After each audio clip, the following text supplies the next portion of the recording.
Hello and welcome to Newsfile on Joy 99.7 FM in Accra and on our affiliates across the country. We are also on the Joy News channel on Multi TV. Welcome. This Saturday morning, we gather for a national introspection of some of the key stories that made headlines this week. Can we learn some lessons from them as we seek to grow and entrench our democracy? My name is Koku Anidoho, and I encourage you to send us a text 1422 across networks or on all our other contact platforms, facebook.com/joy997, or just follow me on Twitter, Koku Anidoho, and share your thoughts with us. On behalf of my production and technical teams, let me say welcome to you. This week, we start off with what we call hard times for the Rawlingses. The Rawlingses seem to have hit a rock in the waters as they get ready for this year's June 4 anniversary celebration. Some chiefs and opinion leaders of the Aflao township in the Volta region selected for the commemoration say they do not wish the commemoration to take place there. The office of the former President Rawlings is accusing government functionaries of manipulating the situation against them. Meanwhile, an outline of activities of speakers for the NDC's 20th anniversary celebration, curiously, doesn't mention anybody in particular, talks about patriots and talks about citizens, but doesn't mention the Rawlingses. Are people reading too much into these, or is this a beginning of the splitting of the parts? We'll find out. This morning as well, Martin Amidu and the land-grabbing saga continues. The former Attorney General, Martin A.B.K. Amidu, has thrice fired salvos at the Mills administration this week. First, he suggested the cabinet decision on the aftermath of the Jake Bungalow saga was unconstitutional, and then he accused the president of some other prior unconstitutional conduct, commentary on which he believes led to his sack. Finally, he says government has a good case on the Balcan Energy matter, but seems too eager to settle behind the scenes. Question: can Mr. Amidu's concerns be addressed without further dragging the administration into another tight corner? Or should he be compelled, in the supreme public interest, to disclose whatever unconstitutionalities the president and other government officials have been involved in, as he alleges? Government has also indicted some 3 public institutions for their roles in the illegal land deals. Can these sales or leases be legally reversed? We'll find out. And then finally, on the road to election 2012, the 2010 census results are out. It gives statistics, and for political watchers, it also gives some hope and some fear. We'll do our own analysis, and on the census and the politics of the numbers, we'd like to hear your thoughts as well. Some other statistics came in this week. Brain drain among doctors, we are told, is down from 68% to 2%. Have we finally found the silver bullet, or are we misdiagnosing the underlying reasons? Welcome to Newsfile. We are on Joy 99.7 FM, on the Joy News channel, on Multi TV, and around the world on the internet at myjoyonline.com. Newsfile is brought to you in association with MTN, everywhere you go. We will go for a very quick break. When we return, my guests are seated. I'll introduce them to you, and then we'll start off with our analysis.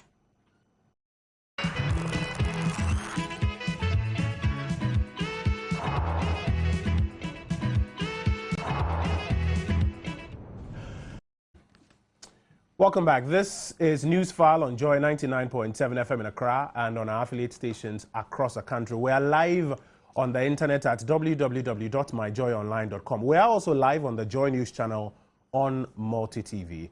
I hope you've started your weekend off on a good note. Let me introduce my guest to you as we start off our discussion. Mr. Michael Quaid Jr. is a lawyer and Deputy Secretary of the NPP in the Greater Accra region. Mike, good morning and thank you for joining us on Newsfile. Mr. Kojo Edwasare is Member of Parliament for Adenta on the NDC ticket. Honorable Edwasare, good morning and thank you for joining us on Newsfile. Egbert Fable is a lawyer and publisher of the Ghanaian Observer newspaper. Egbert, good morning. Good morning. And Mr. Kofi Adams is an aide to former President Rawlings, and he is with the NDC. You can join us with your thoughts by text 1422 across networks or 1760 across networks. You can also put them on our Facebook wall, facebook.com/joy997, or send us a tweet if you're on Twitter. If you're following me on Koku Anidoho, that's where I tweet. You can join us with your thoughts. Let me just remind you of our key discussions this Saturday morning. First, hard time for the Rawlingses. The June 4 celebration is coming up in a couple of days, and it already seems there could be trouble ahead. Some chiefs and opinion leaders in Aflao, the Volta regional town, selected for the celebration say no, they do not wish the commemoration to take place there. There are a lot of back and forth discussions on that subject I'll be getting into shortly. Also this week, Martin ABK Amidu has been in the news. He fired what some may call a tripartite statement on a number of issues. First, suggesting that the cabinet statement on the Jake Bungalow matter was unconstitutional, then mentioning that in previous times the president had indulged in some unconstitutional acts which he had openly informed him about, and now saying that even though government has a good case in the Balcan Energy matter, it's too eager to settle. We'll get into that conversation as well, and then we'll get back on our election 2012 road. Numbers, talk of the census, the raw numbers and the politics, and some more numbers. The brain drain among doctors, we are told, is reduced from 68% to 2% because of how we've managed it. We'll get into all of this analysis. First, gentlemen, good morning and welcome. Let me quickly go around the table and take a quick comment from each of you on a current story which is just brewing. Last night, as Ghana played Lesotho at the Kumasi Sports Stadium, the floodlights went out for well over an hour. The Director of Communications at the Office of the President informed the nation that the President was very angry and that as a result, the Director of the ECG in the Ashanti region had been sacked. The Energy Ministry subsequently said it wasn't aware of that sack. It was asking rather for, may I say, an investigation into what had exactly happened. It later turns out that the floodlights were not even running on the ECG grid. It was running on a standby generator. It's led to some back and forth arguments. Gentlemen, I'm sure you followed it. Mr. Okoye Jr., let me start with you. As you follow the events unfold, what's running through your mind? Well, Kojo, I'd like to say again, very good morning to you, the panel, and your cherished listeners and viewers. And to just go straight to the point and say, the whole happenings, the event yesterday was a gargantuan, unfortunate, unprecedented behavior. I'm going to look at it from two angles, from the match, and then there's nothing worse than the solution to a problem itself being bungled. That is inexcusable. Sometimes it's even worse than the problem itself. Why am I saying this? Let us look at how this national disgrace, and I'll borrow some of the words that I saw written about this story nationally, and total confusion has led us to sit here to talk about the Ghana-Lesotho match, which I would like to congratulate Mr. Kwesi Appiah that no matter the circumstance, he still won 7-0. So congratulations to the Black Stars. We were all listening to the match. I was listening to the match on radio when all of a sudden the match went off and we heard there was a problem with the floodlights. Kujo, the next thing I heard was that Mr. Koku Anidoho had come on radio to say that the man was being suspended. Suspended. I said, but Kojo, I thought it was a thing of the past. June 4th era, the days of coup, that you could hear sacks and appointments on the radio. If we live in a democracy, I'm sure the man wasn't appointed on the radio. He was appointed by an appointment letter. And yet, we hear that the man has been sacked based on what? Hearsay, based on a thorough investigation, based on what? Do you know what we're told? We're told that he has been sacked because President Mills is upset. And because of that, everybody who has a role to play in the matter will have their heads roll.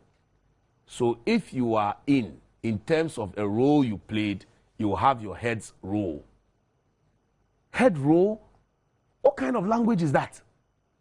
To use on a public platform, heads will roll, heads will roll. That's a figurative expression. Yes, which means but that you people see, will be held yes, people will be held for inefficiency. But you see, we must sometimes watch the context in which we say these things, because when you say such things on radio, it sounds like a threat. And then for the whole thing to go forward, for us to hear that the heads indeed roll. And let me even use the exact quote Mr. Koku Anidoho used. He said, "This is unacceptable and the president is upset." Mr. Koku Anidoho, the president is upset. Do you know the amount of Ghanaians who are upset that day? But does that mean that because of that due process doesn't work anymore in this country? Then when he was asked whether the ECG director, the information had been communicated to him as should be done after an investigation in this country, or we tell him in a letter, well, we want to investigate it, and so we want you to sit aside whilst we do it. When they ask in that question, this is the response. The people of Ghana matter more. So it doesn't matter whether the man is informed or not. My brother, this is unfortunate because if you are thinking about the people of Ghana, you must learn to treat the person of Ghana well. Because when you treat a person well, then it will reflect on the people. But you can't be father for all, and yet you are not father for particular people. Only for us to later on hear that the stadium itself was running, and that's from the PRO from ECG, that the stadium itself is running on National Sports Council generators, and that it has nothing to do with the ECG. So now we have another problem. However, there's another issue too that has just come. I heard on radio today, on another radio station, but I'll mention it just so that with these days we don't like speculation. Radio Gold, where my brothers Mutala, Kojo Tumboafo, and so on, they are there. And they are making claims that President Mills was not aware of what Mr. Koku Anidoho said. My brother, if, and that's why I'm choosing my words carefully, conditionally, if that is the case, Mr. Dwasai, should Koku Anidoho not be fired? Because if he's telling us that the reason he came up with this is that after consultation with an upset president, the man should be suspended, and now we are hearing other colleagues saying that President Mills was not aware of this, then the question we must simply ask in this country is, how can a spokesman for the president speak on his own accord without authority? That would mean one thing, misconduct. Because we know in this country that when you are alleged to have misconducted yourself, you are sacked. So if that is the case, then I am humbly asking that Mr. Koku Anidoho must be fired for misconduct of speaking without the authority of the president. Let me hear you. Preliminary comments on this. Right. Thanks so much for the opportunity. I also got to hear about this dismissal, and I ran my checks. But first and foremost, let me greet our viewers and listeners, particularly those listening and watching from Adenta, my constituency. Yes, I have run my own checks, and I don't think there is any such decision to dismiss the regional manager of the regional director of the ECG in the Ashanti region. And please speak up so that we can hear you better. Suspend, not dismiss. Whatever, suspend, dismiss, whatsoever, because I heard that he's been sacked. So that's why I'm using the word dismiss. Sack and dismiss, I think, means the same. But then I ran my checks from last night till this morning, and I don't think there is any such directive, official, to, you know, to dismiss anybody or suspend somebody. And personally, this is a situation which upset every Ghanaian, from the president to, I'm sure, the last person in this country. So I will want us to look at this whole thing from a perspective where in this country, it appears whatever happens, people want to rush, especially politicians, want to rush to accept blame or responsibility. And for me, that is where I usually get upset myself, because we had people who are being paid to run the whole stadium. So when such an issue takes place, why should politicians rush to go and accept responsibility when the very officials who have been tasked with the job of maintaining and who are being paid for such services have kept quiet? Is it the regional manager who should be even fired in this case? What about the National Sports Authority? Okay, because they run the stadium. Yes, electricity, water, grass, maintenance, whatever, cleaning, it's all part. So you cannot single out electricity and damn somebody or blame somebody for it. So I think if there is any institution that should be held responsible, it should be the National Sports Authority.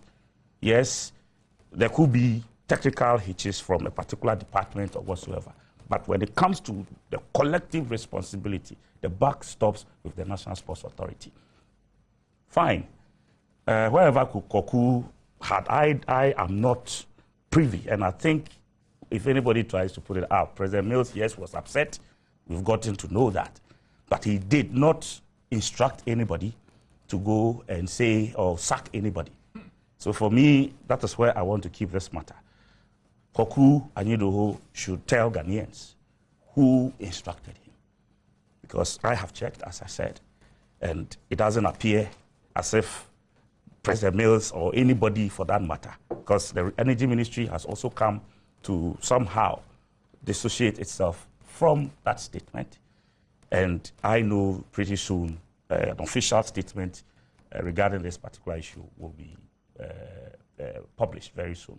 So I will want to wait for that official statement to come, but picking snippets from, you know, our information sources, I want to say emphatically that I don't know, or we are not aware where this directive came from, because it's not from the president. And you are saying the Director of Communications owes the country an explanation. Mike is saying that he should be sacked, more or less. What do you think? Well, I don't have please allow me. If it is the case. No, please. I don't determine, or I don't have the power to determine what kind. I'm talking to you, Kojo. Kojo upon Nkrumah, I was talking to her. Okay, I don't have the power to determine who should be sacked or to prescribe the sort of punitive measure that should be meted out to anybody when the president who appointed him, and he should take a decision on that. Mr. Fable. Kojo, I think that there's a parallel unit of power at Osu Castle. We voted for President Mills, but we are seeing that we have also another president in Koku Anidoho. Because, I mean, what is this? This is not JCR politics. This is about the running of our beloved Ghana. We voted for a gentleman called Professor Mills. And as far as I'm concerned, pursuant to the Office of President Act, he has a right to appoint as many people as he wants. But I don't think that his appointees have the right to, if you like, speak in his name when he has not authorized any one of them to speak in a certain way. And that is what it is, a humongous joke. And I'm going to tell you why it is a humongous joke. Our friend Koku Anidoho came out and said that the Ashanti Regional Director of the Electricity Company of Ghana has been suspended. There is no position of Ashanti Regional Director of the Electricity Company of Ghana. That is why I say it's a humongous joke. Just like in Accra, here, where we are presently. ECG, even though Ghana has 10 regions, if you go to ECG, in their management scheme of things, they have more than 10 regions. Accra, for example, they have Greater Accra Regional East Director and Greater Accra Regional West Director. In Ashanti, they also have Ashanti Regional East Director and Ashanti Regional West Director of the ECG. The jurisdiction of Baba Yara Stadium falls in Ashanti East. The Regional Director of Ashanti East ECG is called Alhaji Kura. So, who did Koku Anidoho purport to have suspended, albeit illegally, irrationally, and irresponsibly, and without basis, without warrant, upon what warrant did he do that? You don't even know the operations of ECG, and you sit and scones in the Osu Castle or wherever you are, and fire salvos, empty tenderbolt, brutal foaming, empty airheads, missiles without any cause and effect into the air because you think that you speak for President Mills. That's a suggestion that he owes the nation an explanation. I don't think so. I will not listen to Koku Anidoho's explanation on this matter. There's another suggestion that he should be fired. That is up to President Mills. If he can choose to appoint people who can bring his administration into opprobrium, and he will sit and allow it to continue, that is his, but Kojo, no, I know that it's a main thing. Kojo, I think that beyond the absurd also, ECG, previously, Electricity Company of Ghana, like almost all state-owned enterprises in Ghana, was a corporation. Sometime in the 90s, under the PNDC or the NDC, there was an act of parliament passed which converted all of these state-owned enterprises into limited liability companies, where in most of them, the government is the 100% equity holder. Kojo, government is a shareholder in the ECG, the only shareholder. Now, in any serious corporate establishment where the shareholder has appointed a board of directors, can a shareholder, albeit 100% shareholder, without recourse to the board, just sit in the comfort of his bedroom and say that I have fired because I'm shareholder 100%? Me, without getting the board to do it, me, as shareholder, I have fired a director of the company. And you are saying that's a no-no? It's a no-no. It is absurd. It is reckless. Since last night, monitoring social media networks, I've also read a lot of comments that suggest that, yes, indeed, heads must roll, maybe some other heads, because we cannot continue with this practice of mediocrity in this country. It was an embarrassing moment for the country, and somebody must be punished for it.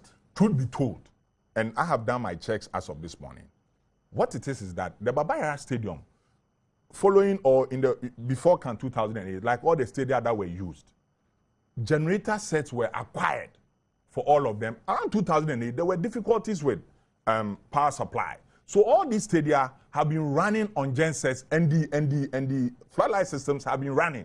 What happened yesterday was that ECG had nothing to do with it. It was the sports councils, what do you call it, that was running, gensets that were running. Now, when they came on and went off, ECG people were actually on standby. But what happened was that it should have been an automatic switch over.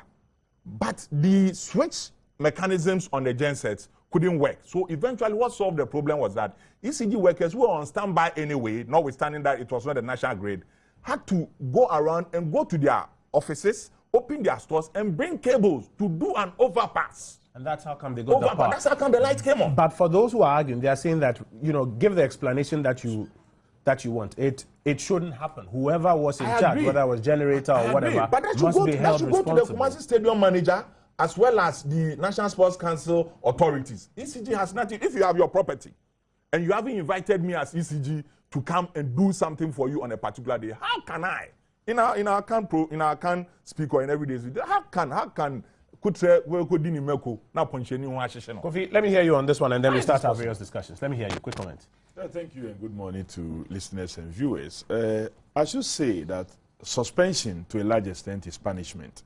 So before you actually move on to punish somebody, you should have good reasons for which you want to take such an action.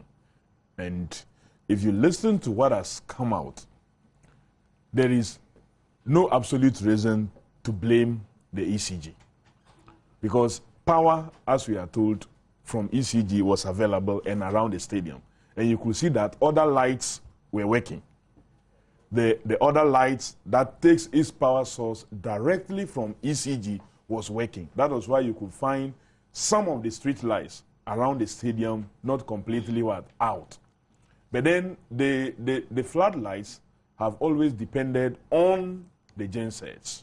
And that is where there was a switch problem. So to move straight away and then decide that the manager of ECG, without checking whether he was the one responsible for power supply and whether power was available, to announce that he is on suspension or has been suspended, and to add that the president, because the president was also upset, is quite... The power outage was embarrassing.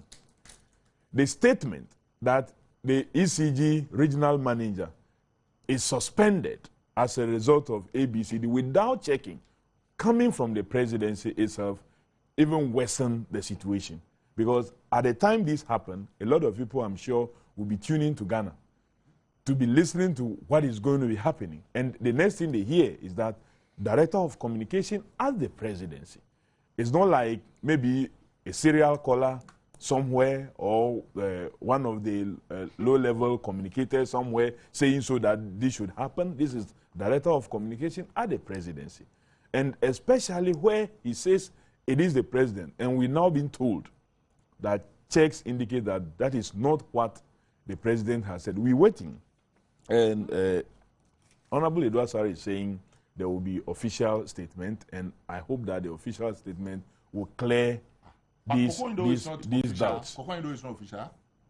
When he speaks, That is he's what- not an that is official what we are being pronouncement. told now. Was he speaking That- in a personal capacity? No, it says we are to expect an That is official the heartbeat statement of the from president. When from he the- speaks, from he the speaks for energy the ministry, president. right? It says an official That statement is from how- the energy ministry. Okay, that is how it's supposed to be. Koku Anidoho is supposed to be speaking as an official of the presidency, and what he says should be official. But from what we are getting now, it looks more like it was his own. It was his own something other than official, and so the energy own ministry is his own something. In the name of the president. His own something in the name of the president. No. And but they are bad times, and I believe that something quick must be done to really save the image of the president, because otherwise tomorrow you say something again and nobody will take it serious. Maybe even the commander-in-chief says, I want to communicate through my communication director that assemble the armed forces, because some people are invading the country. They will say, no, we won't take it serious because it may be one of such situations. Well, for such instruction, I think we'll probably go through the CDS or something. I'm just saying that in case they decide to use him, in case they decide to use you, that the send president a may no message to longer be see- believed or taken seriously because No of this messenger program. is no longer seen as credible. Let me just read people will what the listen to the BBC message. says. It says Ghana beat Lesotho 7-0 in a match that was delayed for nearly 90 minutes after a floodlight failure in Kumasi. And for many people, that failure, was a no-no, and perhaps it was an embarrassing moment for the nation. We need to do something about it. We're 38 minutes after 9. We are 38 minutes after 9. We've got to get into our substantive discussions this You morning. usually do this.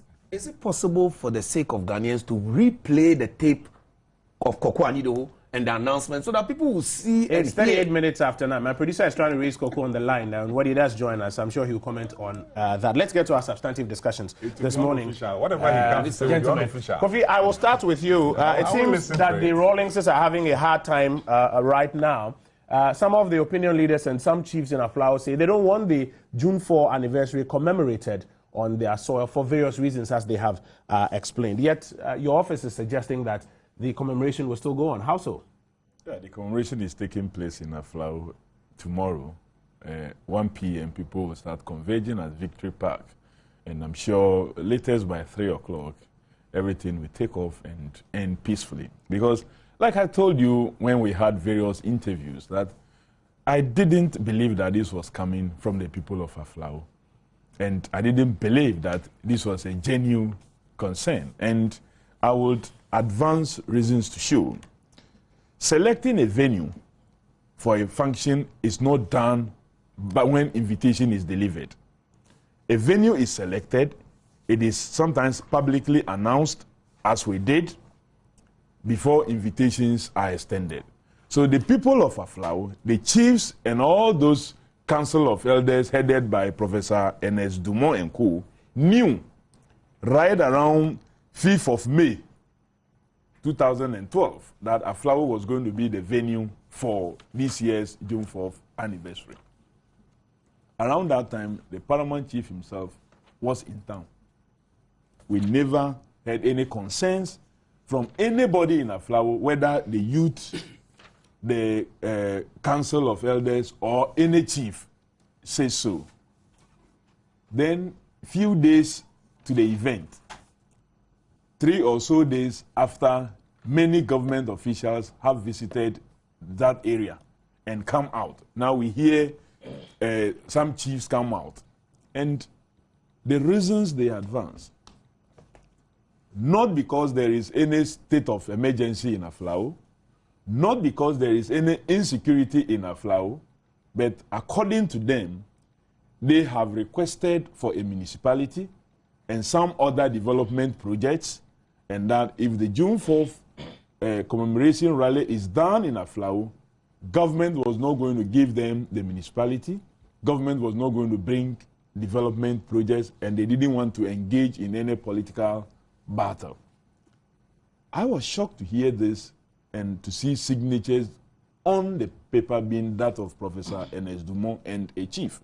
Because not too long ago, Kojo, the same traditional council, without any provocation, without any request, without any appeal, used their own resources and organized a deba, invited many persons, and invited President Rawlings to come and be the guest of honor to speak there. and also to be honored for development he's brought to the country and the Aflao traditional area.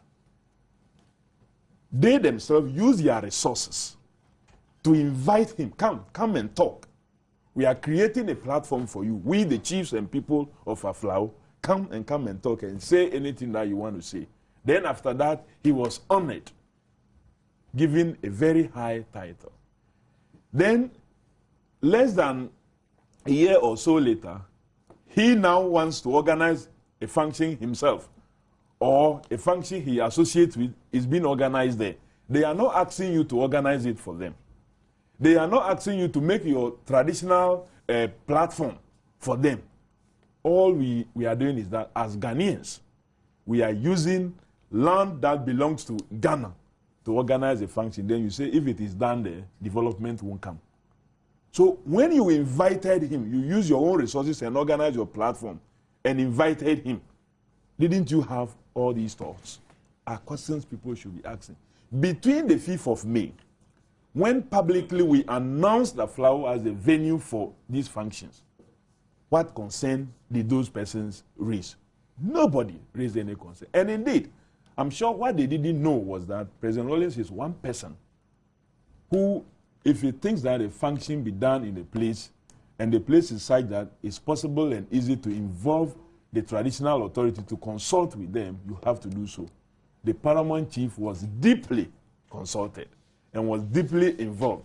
Even at a stage when some of us wanted to move the program to another point because others made argument as to transport, movement of persons to Southwest would be difficult, the chief was among one of the key persons who requested that no, he thinks that his people have prepared so well towards it, and if it is taken away, it will disturb. So for some sub-chiefs to decide to do something against the desire of the paramount chief in his absence tells you that there is some mischief at play. But that in itself is not evidence that some government officials have necessarily, pushed them into this action, as you sought to suggest in one of your earlier interviews. The local organizing committee members did mention names of government officials who met some of these young persons and mentioned the venue, that White Dove Hotel. They mentioned the place, they mentioned names. Who are these government officials? They mentioned that Richard Kwashiga was one person. They interviewed Richard on air. Richard admitted that party person, not a government official. Richard admitted that he was there, but then and left Volta region by Monday, but didn't confirm that he did meet some persons to give them this instruction. Okujeto Ablakwa, Deputy Minister of Information, was there. They mentioned his name. And he was again on Metro TV on Thursday. And instead of him as government spokesperson indicating that no, government is not vindictive, government will not do any such thing if a program is done, they said if you are going somewhere and the people say they will not welcome you, that is so he seeks to endorse what has gone on and questioning those of us who were raising constitutional matters and even indicating to the point that we had involved the chief, that what right do we have to question such establishment? Let me quickly tie that in with the announcement of the 20th anniversary celebration of the NDC and the statement that was put out by the party general secretary. Admittedly, it doesn't mention any individual names. It talks about patriots, it talks about citizens, it talks about people who have believed in the cause of the NDC over these years. But for some people, the failure to mention the Rawlingses smacks of the button lines being drawn. You think people are going too far, reading too much in between the lines, or indeed the battle lines have been drawn as a result of these events? And you cannot be wrong if you say you describe it as battle lines being drawn, or some people have gone too far based on certain things that have happened. These are very difficult times for the party, and I believe that there's so much. Everybody sometimes gets up and feels that he can do anything without due cause. And I will, in a short while, demonstrate to you two major incidents that have happened in the past that they seek to do without the involvement of the founder of the party and the chairman of the Council of Elders. But even before I conclude, let me just say a little on the Aflao thing. We were told that the people of Aflao were against the celebration of June 4th Day. The local organizers go around daytime doing their activities, hanging banners, putting posters for publicity and everything. During daytime, everybody sees them. Then in the night, when everybody has gone to sleep, some foreigners in quote invade Aflao with posters, paste it all night and withdraw. So you wake up in the morning to see anti-June 4th posters. If indeed it was the people of Aflao who didn't want the event there, they would do such things during daytime for everybody to see that Aflao is against the event. And so it is so clear that the people of Aflao are ready, and that is why counter statements have been issued. Coming to the NDC 20th anniversary, I believe the statement has been put out. I'm told that the Heroes Fund board is the one that is organizing a lot of the activities. And so they've lined up some fundraising activities that they want to do and other programs that may take place across the regions and constituencies. And I'm told invitation card for the dinner has been dispatched to our office, but I'm here to see it. The gentleman called me and told me that he had dispatched invitation cards to the office.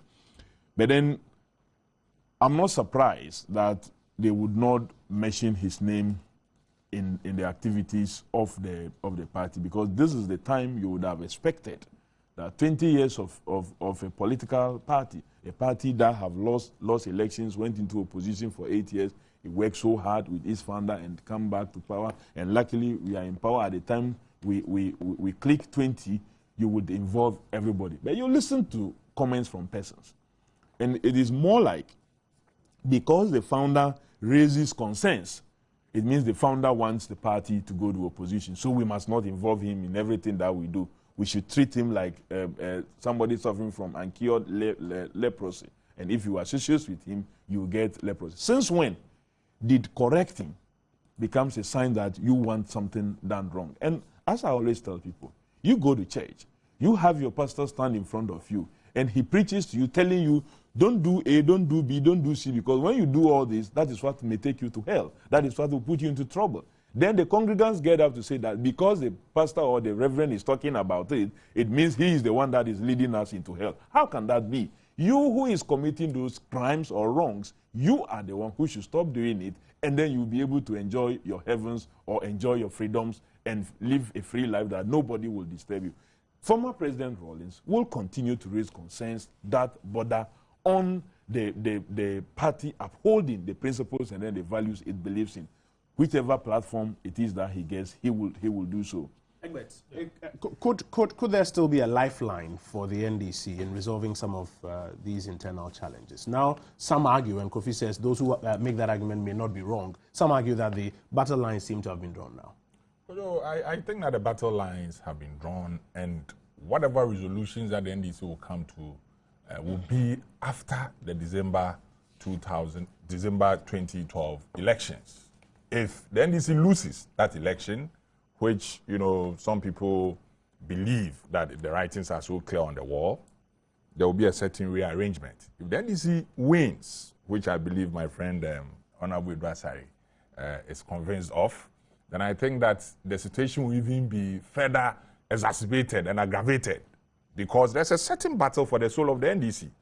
Those who are of the Rawlings conviction and those who think that the party can do minus Mr. Rawlings. And this battle is no easy battle. But Kojo, I think that the dashboard for all of this is June 4 and Aflao. The question I want to pose is that does any chief in this republic, and I respect the institution of chieftaincy, I think that chiefs have a crucial role to play in national development at the local, you know, government level and even beyond that. But does any chief have the power, authority to say, I don't want an event like this to be held in my jurisdiction? Do I pay taxes to chiefs? Do you pay taxes to chiefs? The people of Aflao, do they pay taxes to chiefs? If the chiefs of Aflao and, you know, the learned professors, you know, within their ranks think that there is anything that is anathema to Aflao, it should be smuggling. Aflao, like all entry points and exit points into Ghana, are notorious for smuggling. I would want to see the chiefs of Aflao say they want to help the government of Ghana to maximize revenue. So we are coming out, not even as citizen vigilante, to support the SEPs and immigration people to ensure that everything that goes in and out of Ghana is accounted for through our traditional area. They haven't looked at that. Poor Mr. Rawlings wants to go and do June 4, and then everything goes haywire. I may not agree with Mr. Rawlings' politics, but he is a citizen of this republic, has the right to go to Aflao and anywhere in this country, save places where, for whatever considerations by law, you are not allowed as a citizen to go. But what is really an issue? Could you even look at Article 21 of the 1992 Constitution, and I'll read. It says, all persons have the right to, and this Article 21, 1D, Clause 1D thereof, and it says, all persons shall have the right to freedom of assembly, including freedom to take part in processions and demonstrations. So first of all, those who are organizing June 4, they have the right to assemble at the Victoria Park. Once they have gotten the necessary permits from the local, governmental authorities, you proceed further. It says that you also have the right to freedom of movement, which means the right to move freely in Ghana, the right to live and to enter Ghana, and immunity from expulsion from Ghana. So that when there's a certain fear of Mr. Rawlings by the people of Aflao, and I regret that the government has, as we speak, not come out to distance itself from the statement, because in that statement, there's a certain pronouncement which seeks to pitch President Moses' government as a government that will only develop an area if anti-government activities do not go on there. It means the Ashanti, hold on to where that the NDC thought. has never won a landslide victory. Hold on to that thought. Let me get onto the phone lines. My producer advises me that Mr. Koku Anidoho, Director of Communications at the Office of the President, is joining us on the phone lines. Koku, can you hear me? Good morning. I can hear you, Kojo. Good morning. How are you doing this morning, Koku? My grace, are you? I'm well. A lot of commentary coming through this morning after the events of yesterday that suggests that the president really didn't instruct that the Ashanti regional head of the ECG be suspended or sacked. Are there any explanations this morning? Is there even a head of Ashanti regional ECG? Let him please respond to my question. Koku, can you hear me? Please respond to my question. I can hear you. Yes, go ahead. Well, is anybody saying that the president was not upset? Kojo, who wasn't upset yesterday when the light went off? Unless you're not patriotic. Everybody was upset. But however, I take full responsibility for the statement that I made as regards the Ashanti regional ECG boss. I don't think I said that the president said he must be suspended. I actually said yes, talked about suspension. You see, but I was with some persons, and in the heat of the moment, that was the decision. Subsequently, in my subsequent interviews, my position changed. But I take full responsibility for what I said. But the fact still remains that the president was upset, and every Ghanaian was upset. Thank God we won the match, and that's it. We thank God we won the match. Everybody indeed was upset. I've heard people asking for heads indeed to roll. But I just want to understand this bit. You said in the heat of the moment, you were with some senior persons and a decision was taken. Decision by who, Koku? That's what I want, Kojo. I take full responsibility for that statement, and that's it. I mean, I'm not about to say anything more. There are those who say that this is a major faux pas, and it may affect the image of the presidency, for which reason you should be fired. What do you say to that? At all. Well, that's their opinion, but I don't think so at all. I mean, it will pass. What do you make of the import, and even though you didn't exactly say the president has instructed that he should be sacked, what do you make of the import? Thank you. What do you make of the import? What do you make of the import? That is not lost on anybody, that this was a decision or a communication coming from the presidency. The president was upset. And so for many people, the consumption was that the president has instructed that this man be fired. What do you make of that? Can you hear me, Koku? Koku, can you hear me? No, I don't think I have Koku still with me on the phone lines. We'll try and raise him just to finish off that conversation. Mr. Favor, hold it. We would raise Koku back on the line just to finish that conversation. Koku says it doesn't take away the fact that the president was upset. He takes full responsibility. It was a decision that was taken by some senior persons that he was with in the heat of the moment, but it wasn't a decision taken by the president. I just wanted to finish off that conversation with him. I didn't have him to finish off that conversation. Tell you what, let's take a very quick break, and when we return, hopefully we'll have him back on the line to finish that conversation, and then we'll continue with our thoughts here in the studios. Thoughts coming through this morning. Atai Moro from Wulensi says it is clear that the Aflao chiefs are being manipulated by the presidency. The reasons advanced by the chiefs are flimsy. Do they need to take that action against the Rawlingses before they receive their due? Where are we going with our democracy? And that's the point Egbert Fable was making. It's a subtle hint in that statement from the opinion leaders and some of the sub-chiefs. Mohammed Awal says the latest twist to the June 4 celebration is a clear indication of the NDC's dislike for the Rawlingses. How can reconciliation be achieved if the NDC is sabotaging what they hitherto embraced? Allah save us. Pama from Tongo says, why won't former President Rawlings call members of the government traitors? For all the 8 years of Kufuor's rule, Rawlings and the NDC was not stopped from celebrating June 4, although Kufuor was against it. It shows how tolerant the MPP is to the Rawlingses as compared to his own party. Clearly, a traitor is better than an enemy, and he puts traitor and enemy in quotes. Titus from Tepa says, I keep on saying that charisma has a deadline. Rawlings' days are numbered, and this is just the beginning. Apia from Isikuma says, Rawlings, you are digging your own grave, beware. This one doesn't bear a name, says, what will happen if Rawlings doesn't get to Aflao? Will I will inform my chief to ensure the highest political bidder comes to our land to campaign. Unprecedented indeed. Abdul Majid from Town Council Live says, what happened last night at the Babaya Sports Stadium was an unfortunate incident. However, it's much more unfortunate to hear the presidency sack the ECG director on the airwaves without following due process and knowing the cause of the incident. Really, it's very sad a day for Ghana. Dan from Kumasi says, Ghana is better off without Koku Anidoho. Adakwa Yeboah says, the confusion from the seat of government with regards to yesterday's match solidly confirms Martin Amidu's claims that the president has been involved in unconstitutional dealings. Let me hear your thoughts. 1422 across networks. I'll share it with the rest of the world. I was just speaking to Koku Anidoho, Director of Communications at the Office of the President.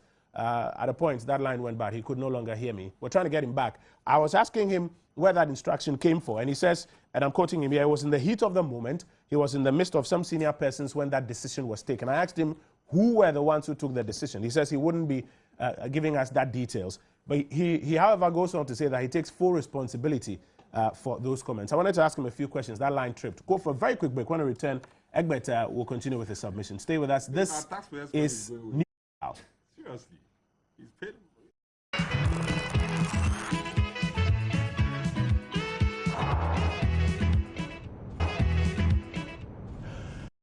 Welcome back. We're 4 minutes after 10 a.m. this Saturday morning. This is Newsfile on Joy 99.7 FM in Accra and on our affiliates across the country. We're on the Joy News channel on Multi-TV. Before that break, you heard me speak to Koku Anidoho, Director of Communications at the Office of the President. We're trying to get the latest on this announcement of the dismissal or the purported suspension or dismissal of the Ashanti Regional Head of the ECG. He says it was a decision that was taken in the heat of the moment by some senior persons that he was with. It wasn't a decision by the President. We lost him midway through our conversation, but I'll come back to my studios perhaps for a very quick reaction from my guest here on that one, and then we'll continue with our conversation. Egbert, you were on the floor. Yes, but in relation to Koku, I don't even know whether after this, you know, he will come back and say that he was speaking in his personal capacity or that President Mills ordered him to even come on air. I think that Koku Anidoho should get his act right. He's being irresponsible. He's taking Ghanaians for granted, and he's bringing the president into unnecessary line of fire. I believe that President Mills knew about what Koku was going to say. Nobody can convince me that President Mills did not know. It has backfired, and of course, I mean, why? Koku is lesser, so let Koku take the flag. But I will not let Koku take the flag, even though I think that he himself has not carried and conducted himself well in that position. I also think that the president should let Ghanaians know that he does not condone and connive such acts. If the government will issue a statement, fine. But in matters like this, now, who should be fired? Between the purported Ashanti Regional Director of ECG, which position does not exist anyway, and Koku Anidoho, who should be fired? Who should be fired? What has happened is a shame. It is reckless and irresponsible. And the earlier the right things are done for Ghanaians to take the presidency serious, the better. Because I do not know what next Koku Anidoho is going to say, and at a press conference, and somebody will ask him whether what he's saying, he's sure that the president has told him to say it. People are now, you see, you can always attack the message and not the messenger. But when the messenger begins to become the problem, as we have on our hands now, then the government, the entire face of the government, and Kofi Adams is sitting to my right, he says that the government communicators are great liars. Great liars. He said it only on yesterday. I read it also on my Joy Online. And But you said government communicators. That is what is on here. You haven't distanced yourself from it. It is there. It is on my job online. And so now that one of the key men in the government communications team has also come out to virtually confess that he has lied and spoken without authority, they have become two. Who is next? How many will walk this path? I think that Ghana doesn't deserve it. Ghana deserves better. President Mills is, as people want to say, a very fine gentleman. That is people's opinion. But you see, you go and talk about character. Is this good character? Is this good character? The character of a president whose spokesperson will speak on a national matter where there are experts, like the Energy Ministry, where the Sports Council and co are in, even the simple matter of checking whether there is a position called Ashanti Regional Director of ECG. The council got it wrong. Okay, so I'm going to take a few reactions to this one. My producer tells me that, we've got that clip ready, the clip of the original statement that was put out yesterday. I'm going to ask him to play it back for our benefit very shortly. Okay, let's play it for the benefit of our viewers and listeners. It has to do with ECG. It has to do with all those who are responsible for telecasting this match live to the people of Ghana. And so heads are rolling. Now, Koku, have you been able to get information concerning the problem? What caused the floodlights to go off? Excellency, the president is upset. We're all upset, and heads are rolling, starting from the ECG regional boss and everybody down the line who must be affected will be affected. Nathaniel. Okay, it's unacceptable. We cannot accept this. Okay, now if you say that all those who are responsible, then I'm also looking at another very broad picture. Now the stadium, the Babayara Stadium, is under the supervision of the National Sports Authority. So then does it mean that the Director General will also be affected? Certainly, all those who must have their heads rolled will have their heads rolled. It's unacceptable, and the president is upset. Has your decision been communicated to all these people, including the ECG regional director for the Ashanti region? The people of Ghana matter more than those individuals who man those institutions. The people of Ghana matter more to the president than those people who man those institutions. They will have questions to answer, and their heads are rolling. This kind of thing is not acceptable. If we have moved OB vans into Kumasi, and we have moved people into Kumasi, all contingency arrangements should have been made. This is unacceptable, and the president is highly upset. And so those who are in the line of fire will be fired. Okay, now the decision to suspend the Ashanti Regional ECG Director. Now, when does it take effect? Is it immediately? Immediately. And when do you intend to communicate this to him? Immediately. The President of the Republic is in charge of upholding whatever is in the supreme interest of this republic. These kinds of things have been going on for far too long, and President Mills shall no longer accept these kinds of things. We have one place called Kumasi where a football match is being played. Nothing was done to ensure that this match flows without any hitches. Heads are rolling, and heads will roll. And I had wanted to ask him other questions about, the persons in the Sports Council et al., whether or not they were also perhaps going to face any sanctions. Because apart from the faux pas that government is dealing with, something embarrassing happened last night that must also be dealt with. Just some news coming in right now, live, and I'm finding this out together with all of you live right here. Government has just released a statement on this. I want to read it for your attention before Mr. Duasari speaks. Government has denied news reports indicating that the president has fired the Ashanti regional manager of the ECG in the wake of difficulties with the floodlight at the Kumasi Stadium last night. The president has given no such directive. It is therefore not true that the ECG boss in the Ashanti region has been fired. Instead, government has directed an investigation to establish the cause of the failure of the floodlights in order for the appropriate corrective measures to be instituted against a recurrence in future. Meanwhile, government sincerely congratulates the Black Stars for their outstanding performance and the massive goal harvest scored against Lesotho last night. The team will continue to enjoy the support of the government to enable the national to enable the nation, I beg your pardon, qualify for the next World Cup tournament. It's signed by the Honorable Fritz Bafo, Information Minister, this morning, the 2nd of June 2012. Just coming in, I'm reading it to you. We're finding it out together. Mr. Dasari, let me get your quick comment before we continue with our conversation. Yeah, I think I said earlier on that we're expecting an official statement on this whole matter. From the Energy Ministry? Well, it still encompasses the entire government. So I think it's a statement that will lay to rest the issue that Koku raised yesterday. So for me, it is timely, and it has come for, to allay whichever or whatever fears that people had. And but to comment quickly on Koku's statement, I also again want to I would have wished that he never even made any statement on this matter, because yes. As in the first instance or this morning? I would have the first instance. Okay. I mean, because knowing very well that he didn't have the president's authority to put out that information, then it was a bit unnecessary to have, sitting with whoever he says he was with, does not warrant or should not warrant such a statement. Because certainly, I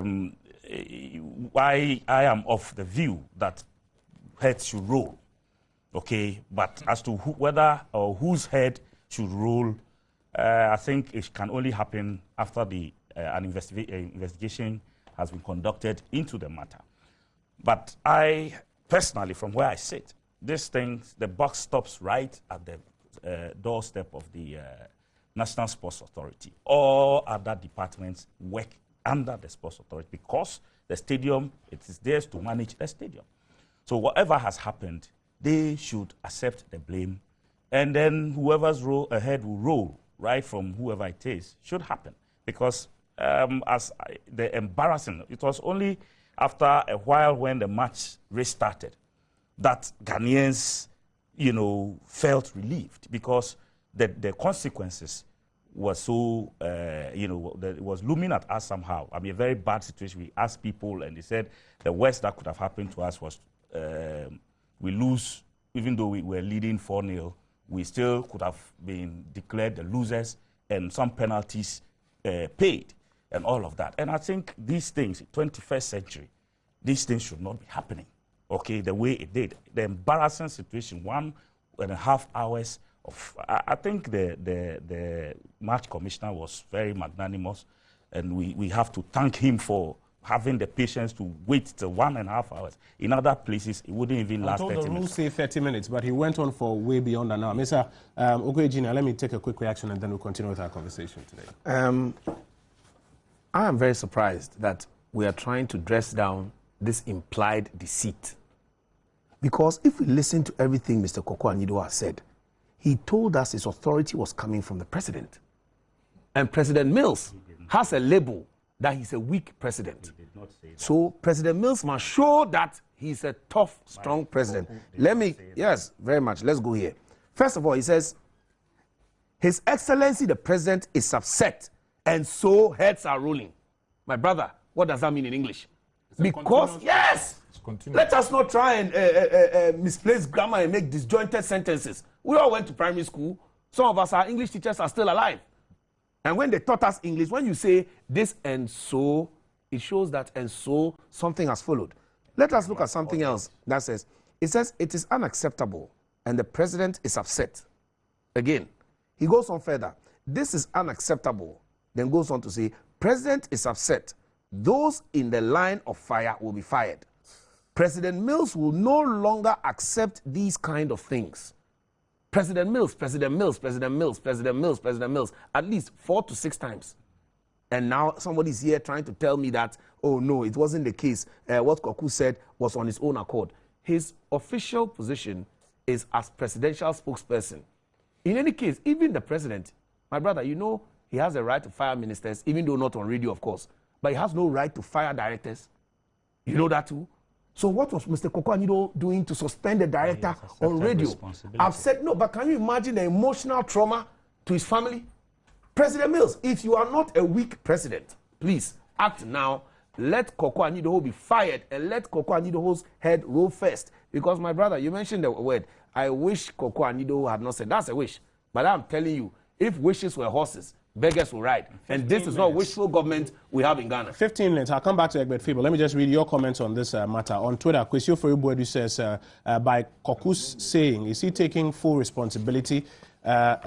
Is he trying to say that he can now take decisions for the president?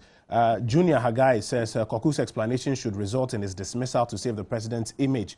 Eko Safo says what's happening in the NDC is strange, but it wasn't necessary for the attempt to prevent the June 4 celebration. Some of your thoughts coming here as well. This is a clear confirmation that the president has never been in charge. The likes of Koku Anidoho and other government communication team members have for a long time been handling affairs at the castle. Fifi from Legon says the law allows suspension before investigation. People have to be fired, whether ECG or Sports Council. Kobe from Atonsu says Koku Anidoho himself should be sacked because he's a disgrace to the presidency. Kofi from Kumasi says Koku and by extension the presidency have goofed badly. The blackout was caused by a faulty alternator on the generator used for the purpose. It had nothing to do with the ECG. Joe Mensah from the Netherlands sent us a comment. Says, what happened yesterday at the Babaya Stadium was embarrassing, but Koku's statement was worse. It brought to some of us the memories of June 4, 1979. Kofi, let me take your quick comment and then Egbert will proceed.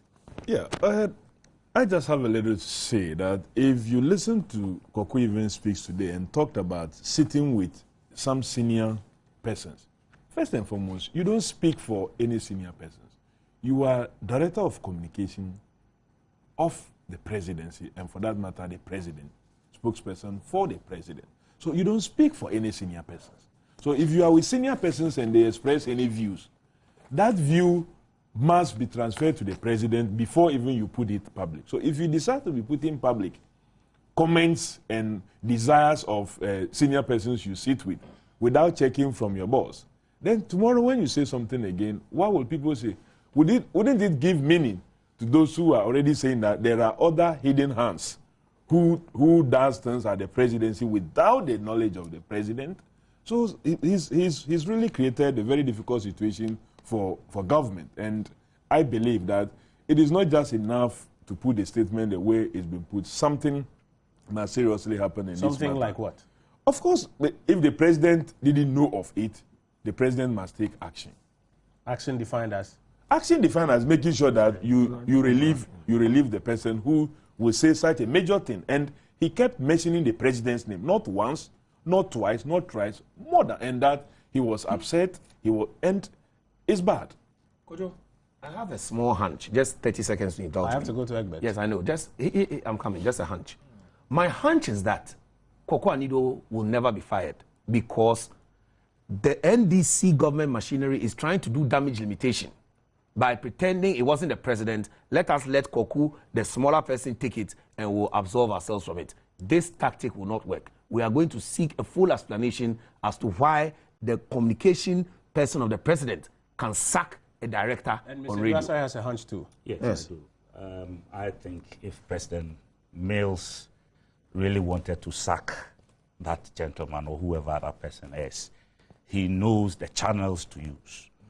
Okay? He wouldn't take a pronouncement on radio to sack any such person. 20 minutes after 10. Couple of comments coming through. Abdul Malik Kwekubako is not with us, but he shared with us some thoughts which I would share with Egbert so that you can proceed on that conversation about the June 4 celebration. Evans Tete in China sent us a comment. He says, what would the NDC have said if the chiefs and people of the Ashanti region refused to host the June 4 celebration between 2001 and 2008 in their region?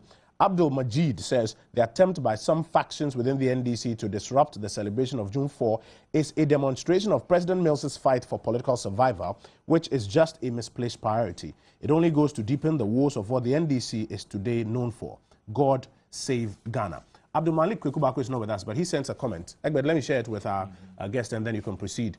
In principle, I have never subscribed to the celebration of the June 4th, even though I concede that it is a right of those who want to celebrate it to do so, as long as the celebration is done without recourse to the use of public resources and facilities. However, the issue at stake now is not about the celebration of June 4. It is about the attempt by some chiefs and elders to determine or influence where a public event should be held by a group of people relative to the constitutional provisions of freedom of assembly, movement, speech, and the dictates of the Public Order Act passed by Parliament. This is a crux of the matter, and that is an issue worthy of critical interrogation in terms of democratic consolidation. It is in this context that the chiefs and elders have goofed big time. Yes, Kojo, it is true. But Kojo, just to round up the Aflao, the attempts by Aflao to scuttle the June 4 celebration, Kojo, I think that the government has issued a statement and we cannot allow it to pass without subjecting it to further scrutiny in respect of this Koku Anidoho fake pronouncements on dismissals. Kojo, even the government statement itself has a defect. I think that before issuing this statement, the government should have spoken to ECG so that it is wrong for the government statement to be headed that there has not been any dismissal of the Ashanti Regional Director. There is no position of Ashanti Regional Director of ECG. That was in reference to how what Koku said, exactly. yeah, but this is government. Yeah. Everybody works, everybody in the ECG works for government. Don't create positions which do not exist and let it appear on the minds of the citizenry that there's a position like that. The positions that exist in Ashanti with respect to ECG directorship is Ashanti Regional East and Ashanti Regional West Director. And that is why Koku Anidoho thing should even be the government should distance itself completely from it and say that it was without basis. But of course, that's what they've done in this statement. Of course, that's what they've done. But they should not. You see, this is PR. This is PR. You don't do PR when you are wrong. You do PR at least in a remorseful manner. You don't do PR as if, yes, I've said it. It wasn't. He didn't have the right, so it's okay. My key learning of PR, you need to express regret. You need to assure people that this will never happen again. Apologize to the man. And apologize. These things haven't happened. And you just issue a test statement. You think that Ghanaians are just for cheap, so you can just issue that. Subject it to critical PR analysis, and you will see that this is not a qualitative statement. Okay. In any event, Kojo, when an Ochami, and we will situate government in the traditional context, when an Ochami, who everybody knows in the whole kingdom or traditional area, speaks for the chief, comes to say something that Nana says that you must pay taxes. Nana says that he has fired Omahene, and it turns out that Nana didn't say that. Says he didn't what Nana has come. What happens to the Ochami? Okay, we spent enough time on this one. We have spent enough time on this one. We have spent enough time on this one. We have spent enough time on this one. But if you don't have, if you are firing people, you are firing people without authority. We've spent enough time on this one. Let's move on. But on June 4, let's wrap up on that. Yeah, on June 4, Kojo, I think that the government should, as it has done in Koku Anidoho's instance, issue a statement.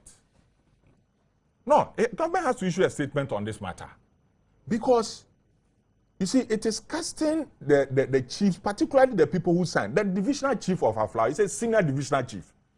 I am yet to see any position in any traditional area called senior divisional chief. You have only one stool as a chief. So what is senior, what is junior? Is it the number of years you have spent in chiefship that makes you a senior divisional chief? That's one of the chiefs. Size of the no. In any event, let's also come to the position of one of the elders, my very good friend, Professor Ernest Dumont. He says he's a chairman of the Council of Elders. Me, I'm yet to see the constitution of the Anglo state. Sorry, of the Aflao state. You know, all these are states that we have. The Fanti states, the traditional, you can call them states, I mean, advisedly. Now, I want to see the constitution of the the Aflao state that makes provision for a council of elders. A council of elders, which then, gives unto itself. We need, you see, it's a creeping canker. It's a nexus between chiefship, the youth, and also a purported council of elders. Where are the women? Are there no women in Aflao? So that as for the women, they were not allowed to sign this statement. You are saying that these persons who have put out this statement don't necessarily represent... They don't represent for me, even though I'm not an indigenous of Aflao or any part of the Volta region. I'm saying that even the signatories, it doesn't show balance in the Aflao state. They don't have women there. They have youth. What is the gradation of the youth? And so your point is, I'm trying to get your point here. So my point is made up of women as well. The youth, of course, but the chiefs, they are queen mothers also. They are also made up of... Let me get your point clearly. What I'm saying is that this statement is a very parochial statement. It is not reflective of the entirety of the Aflao state. And it should be treated with all the contempt that it deserves. And I'm happy that Mr. Rawlings is no coward. The adherents of June 4 are no cowards, and that they are going to Aflao to mark whatever they want to mark and come back. The larger picture even is this. That politics of that, if we do, because we have certain applications before government, if we allow the premises or the traditional area to be used for anything anti-government, smuggling is anti-government. It is going on in Aflao at the border. Has government stopped taking development there? The other issue, will any opposition political party, especially in this election year, be allowed to hold a rally in Aflao? Because opposition party, they will never come and say anything good about the government. So even the argument is defeated. It's defeated? No, I mean, Yes, the point course. is that even that argument that they are making is defeated. Let me quickly go to Mr. Eduasari. And, you know, let's take off the veil and deal with the politics of it. There are those who held the view previously that former President Rawlings, you know, has the Volta region as a stronghold of his personally and by extension the party. And that if he was going to cause any trouble for the government, that's where the trouble was going to take place. Some look at this statement, even though, you know, the constituency is being challenged. Some look at the statement and say that is evidence that His Excellency the President has a very strong footing there, and the Rawlingses are gradually getting out of the game.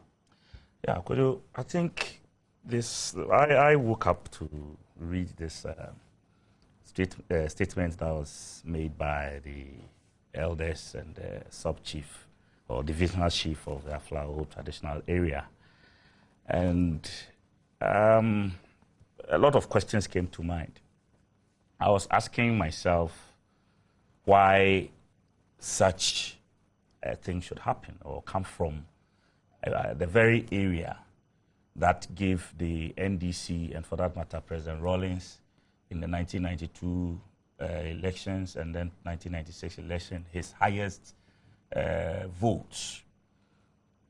Why will they turn out to do or to stop him from, or stop people who believe in the ideals of the June 4 revolution to celebrate or commemorate that day? Then sitting around, okay, or nosing around, we've been hearing all manner of things.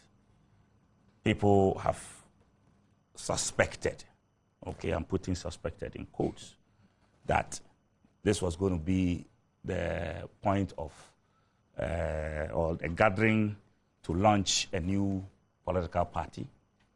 Others have christened this whole program an evangelism, that also in quotes, to evangelize, to move people to, you know, after the launch of the party, they use that opportunity to launch, to evangelize and to win people over into this new party and all of that. These are all speculations that over the past few days have been rife and people have been discussing.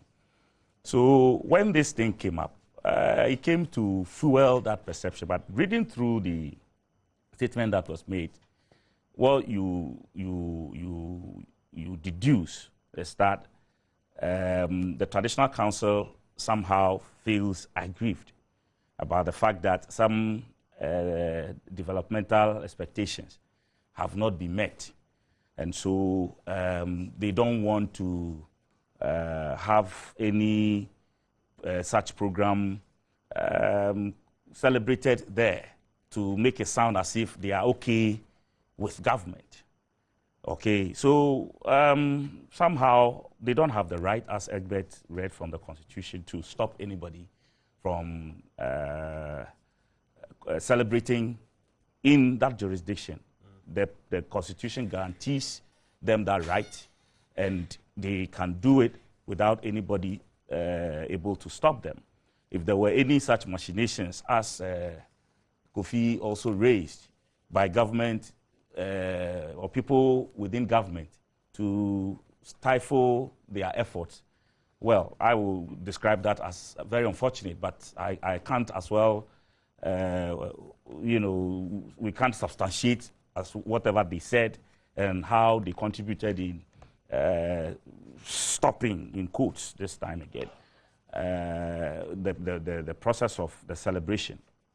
But you see, I have said that, or as I said earlier, I want to find out what will bring our founder to this point. or what are the issues that have brought our founder and things that he is associated with, especially with this June 4 celebration, to this point where people will want to even thwart the effort of the celebration.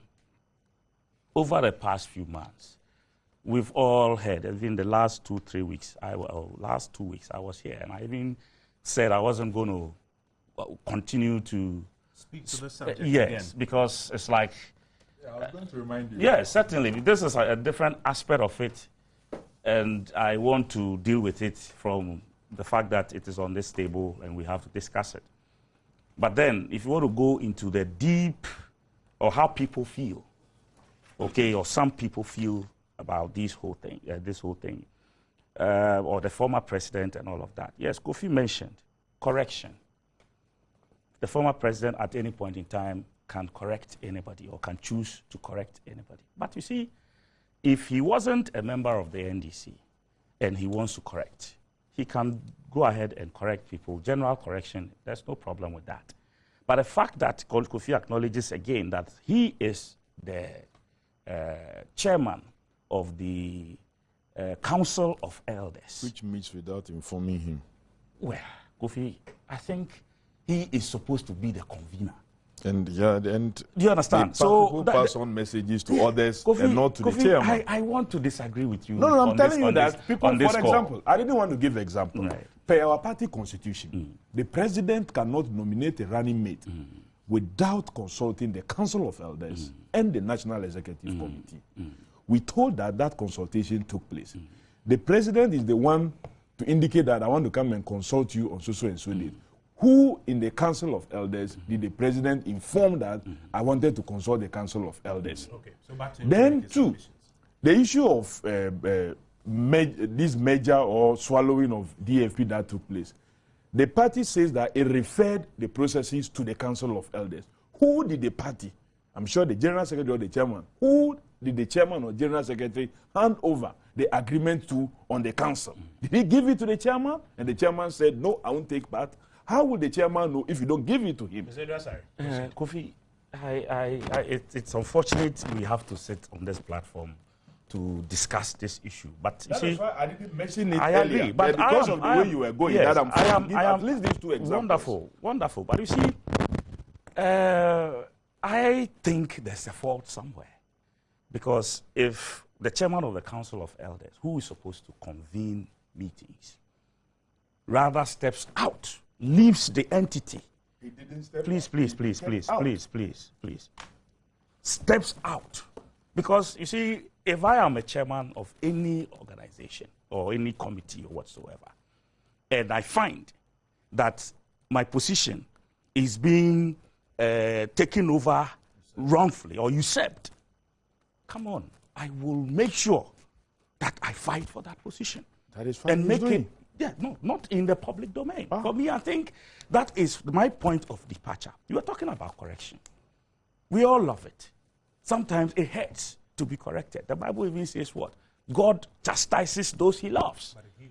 Do you understand? And the objective is not to punish you, okay? It's to ensure that you come out a better person. So correction in itself is not bad. But when it is intended to appear as if this is to push you and make sure we run you down, words, vituperations are spilled out in a manner that does not give, apart from the individual involved, the seat the man is sitting on. Doesn't give it the respect. That is it. And this is That's a when you seat have that those challenges. he himself Has has occupied before. So is there still a lifeline? Will the Rawlingses, from what you know, be a part of the 20th anniversary celebration of the NDC as a party? Well, for me, it's not for where I sit. I don't determine things like this. You have a lot of fella. You know, you're telling us about the fella you were picking up this morning. Right. Okay, I think that is it safe, okay, to have him participate? Because for the past few occasions that he's had opportunity to speak, what has come out of it? Hate, you know, words that are so offensive. So why do you want to give him a platform? What do you expect, or what should you expect from him? Certainly, a continuation of whatever he has started already. So you think it's no longer unsafe to have them as integral parts of your party For celebration me, and until, activities? personally, this is my personal view, for me, until some semblance, okay, of remorsefulness has been shown. Not to, please, let me also tell you that, you see, yes, we respect him as our founder, but he also has a reciprocatory responsibility to respect us back. I have said it personally that, look, as a growing young person, the only one person, I have one quotation, if you go on my Facebook, it is still there. One quotation that I have kept, he says what? What is the sense in imprisoning a man for stealing corn and buying corn to feed him in prison? I have not stopped thinking about this all my life. It is everywhere. I could simplistic, saying. Whatever you want. Simplistic. Very simplistic, but for me, very good to me. Exactly. And I have grown to admire President Rawlings, even in spite, and maybe for the first time I have to say it here, in spite of the fact that my brother, one mother, one father, was a victim of the 31st December movement. Yeah. My brother, one mother, one father. And I have... Victim as in brutalized? Yes, he and Koku Anidoho and Co. were all incarcerated. Kwesi Pratt, Kwesi Agble, Freddie Blay, all those people. He was one of them. And then I have chosen to follow this man. So, and you can imagine the pressure from family.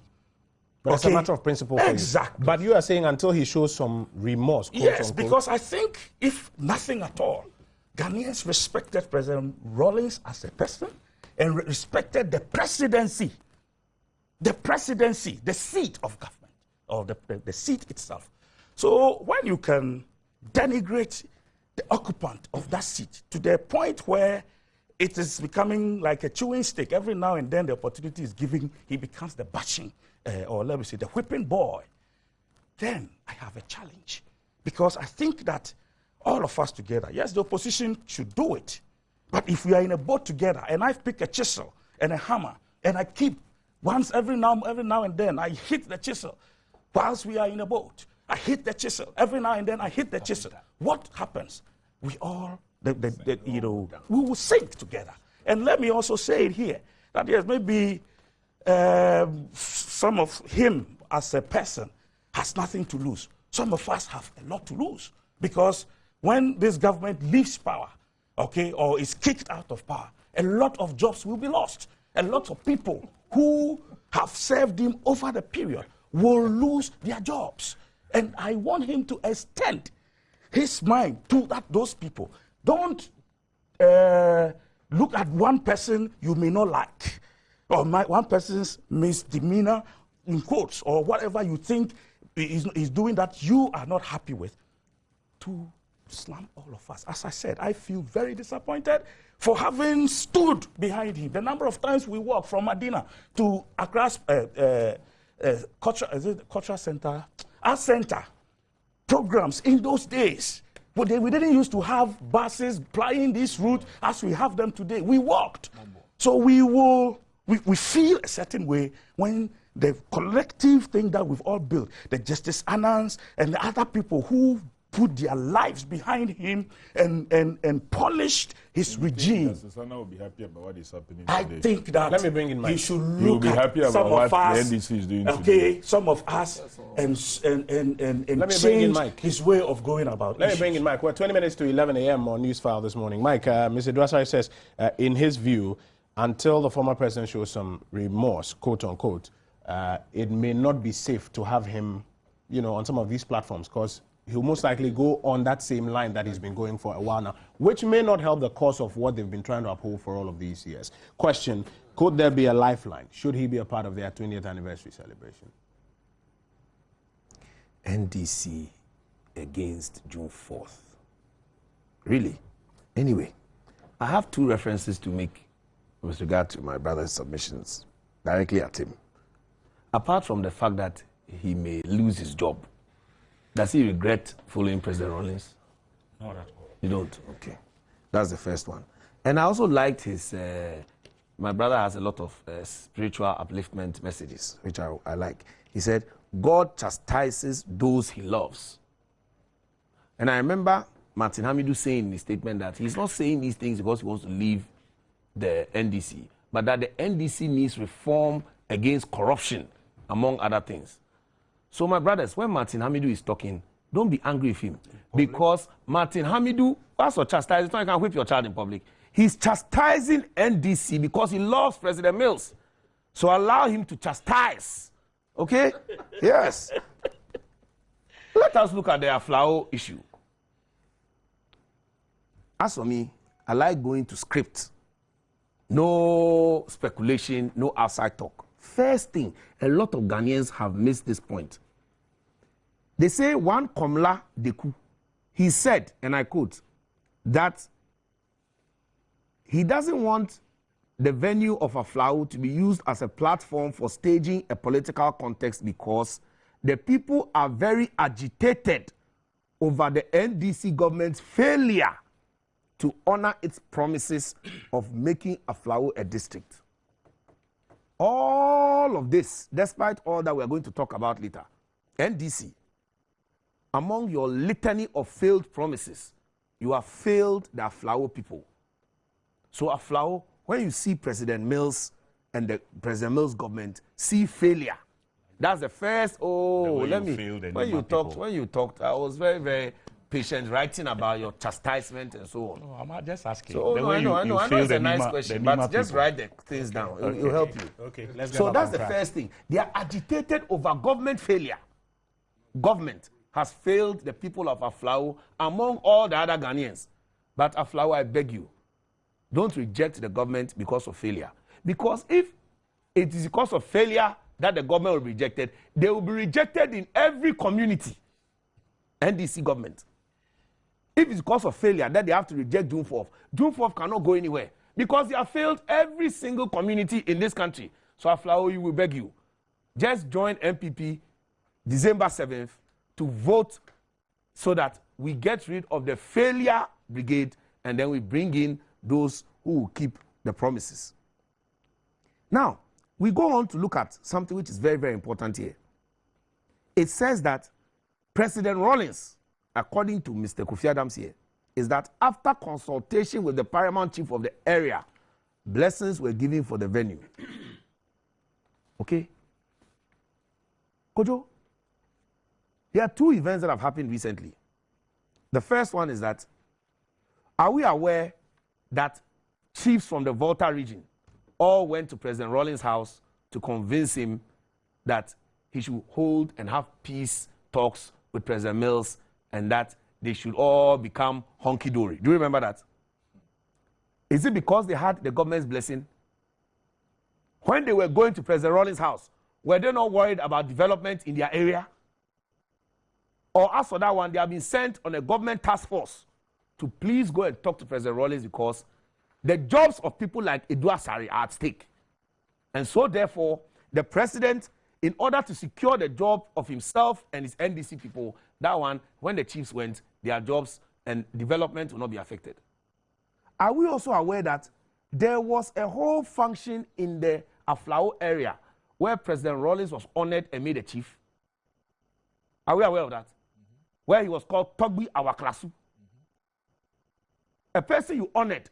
That time you were honoring President Rawlings. If you saw the white regalia President Rawlings, I mean, looking angelic. With a fly hoist. I'm telling no joke.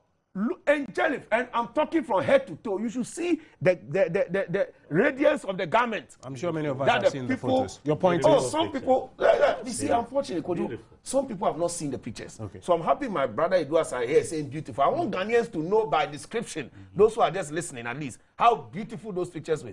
I wish Joy FM has the pictures, just like I asked for Koku's voice, so that we don't talk too much. Your point is... My point is, after calling him Togbi Awaklasu, did you not know that there will be no development? When you gave him the name, Togbi Awaklasu, that time, no development issue. You gave him that name. And you see, for me, this shows the hypocritical nature of the NDC at present. Their party was built and founded on June 4th they kept telling us. In their constitution, June 4th is a landmark. They keep telling us.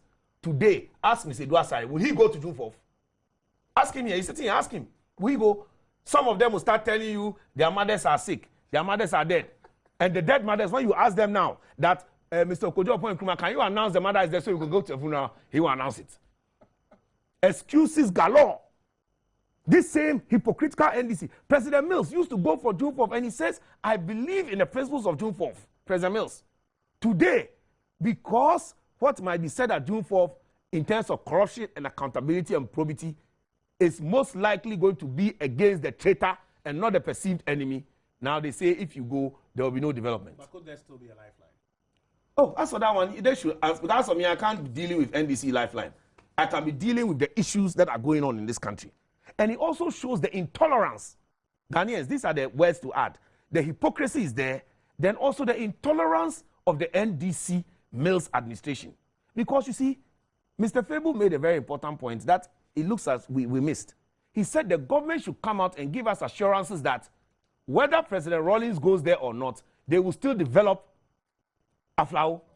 And Mr. Duasai here has not given us that assurance. No. He rather told us about how he's disappointed in President Rawlings. What these people are asking for is to be giving the district capital status. They say they want development. Listen, and I'm saying that is the key issue. Must assure them that is the key issue. It doesn't mean developments are not sent there. We there inside. So whether there will be June 4th in Aflao or no June 4th, development go be keke. Development go be. If you go be, tell them and let the people be assured that there will be development. Mike, whether the issue you are not listening. No. Need to listen. You are not listening. Listen. You just want to put Do you know the danger of all of this? Yeah. The danger of all of this. What is it? The development issue is that one. Either the chiefs have been told on authority that if they come, June 4th comes there, we won't develop your place, or they are inferring. And when you make an inference, from what? There must be a basis. Inferring from what? And we know one basis that President Mills has been accused of, especially by Fonka, is that he's vindictive and he's intolerant and that he's not a father for all. So is this the basis on which the people of Aflao, having studied President Mills's vindictiveness, President Mills' government, no father for all, President Mills' government intolerance, are worried that if June 4th come here, hey, they go punish us. They are going to make our lives hell. Even the development we want, we are not going to get it. In any case, are these the basis? In any case, quickly, on which this is being looked at? Quickly. Oh, that's when my brother was. He spoke. Let me go because there's more here. Make it now, for me. Now moving on to this issue, where we know that development of projects. We have all been talking about how we need to look at a national agenda, how we can deal with these issues. Today, development of projects is based on whether you will come there to speak in favor or against President Mills. Is that the mark? No, because these are chiefs. Look, the person who signed. No. I will spare our listeners because look, our listeners, please. It's not me. Please. Young Michael Jr. talking. Things. Even me, as a young professional, this is a big man, Professor Dumont and Co. Big fries. We have people like senior divisional chiefs who are worried that NDC will not develop their area. Egbe says he doesn't believe in that title. Well, but you can't say you don't believe in Professor Dumont's title. That man is no small fry. No, he says the constituency he purports to represent doesn't exist. And I have a lot of respect for him. He's a man who won't just talk for nothing. He's talking because there's something that is frightening the man. The man is afraid of something.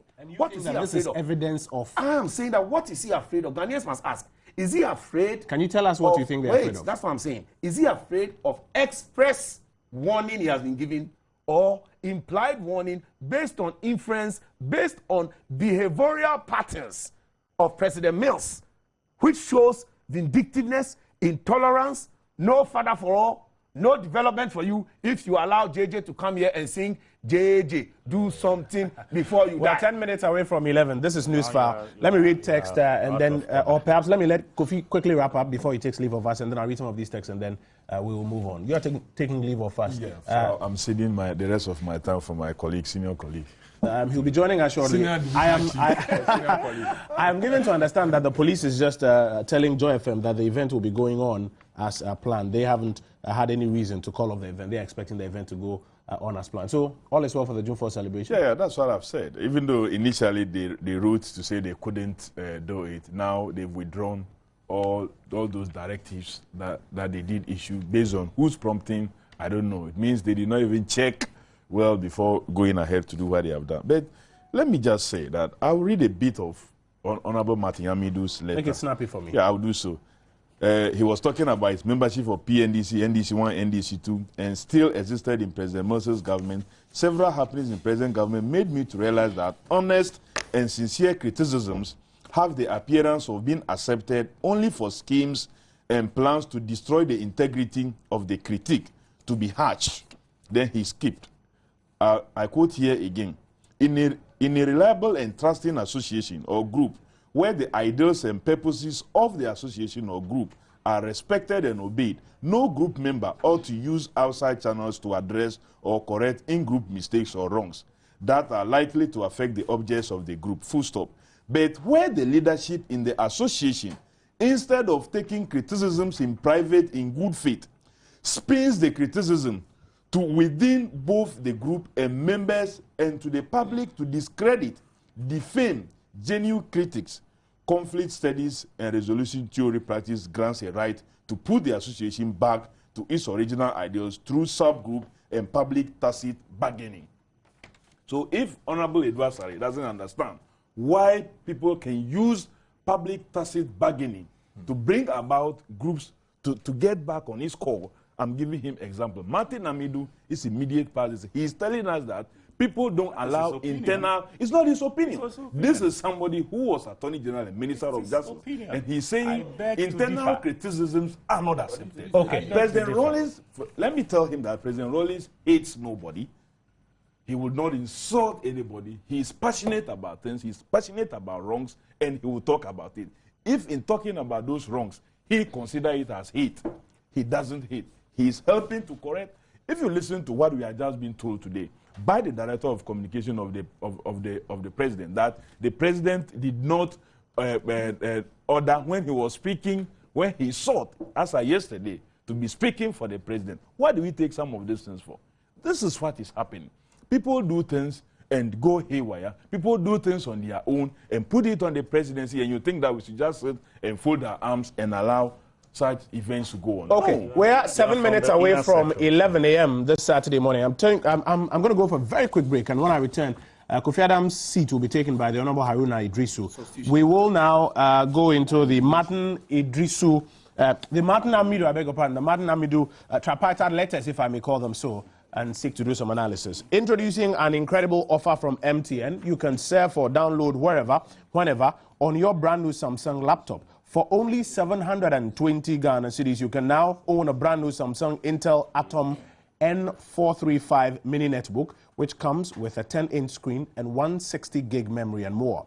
Or if you want a bold, bigger laptop, you can now own the Samsung Intel T4500 laptop for an offer price of 1,150 cedis with a 15.6 LED HD screen and a 500 gig memory bit in it. Both the Samsung laptop and the mini netbook come with free 2.5 gig data and embedded 3G modems, as well as 0.3 megapixel cameras. Visit any MTN center and pick up yours.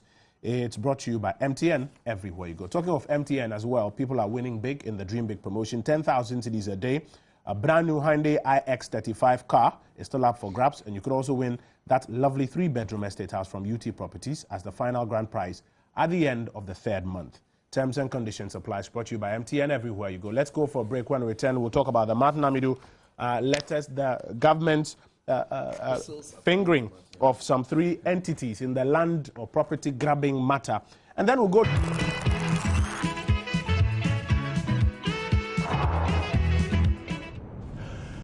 We're just hitting 11 a.m. this Saturday morning. Read a few of your comments and then we'll get back to our conversations. Henry Heavy from Sogakope says, I want to humbly inform Egbert Fable and your distinguished panelists that there's indeed a position of senior divisional chief in the various traditional areas, councils or divisions. This position applies to the clans composing the various traditional areas, councils and divisions. For instance, Togbe Y is the senior divisional chief of the K clan of B traditional area. This is not a position applying to the whole traditional area, the councils or the divisions. And Thalpi says, as a people, let us investigate these allegations by the Honorable Martin Amidu without politics and sentiments, by the supreme interest of the state to unravel the truth or otherwise of these allegations. Don't let us sweep things under the carpet. Ghana should be first in all things.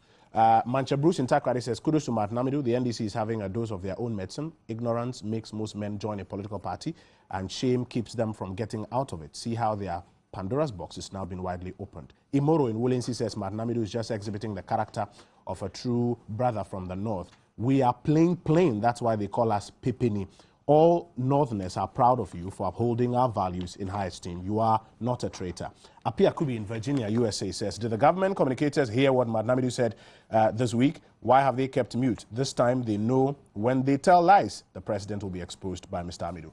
So let's talk about Martin Amidu. And this week he issued 3 different letters or 3 different statements. First, he suggested that the cabinet decision on the aftermath of the Jake Bungalow saga was unconstitutional.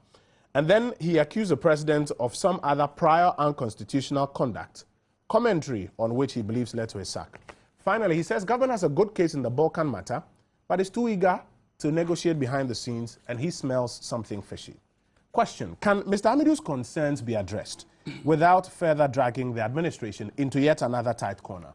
Mr. Drisu, maybe I'll start with you on this one.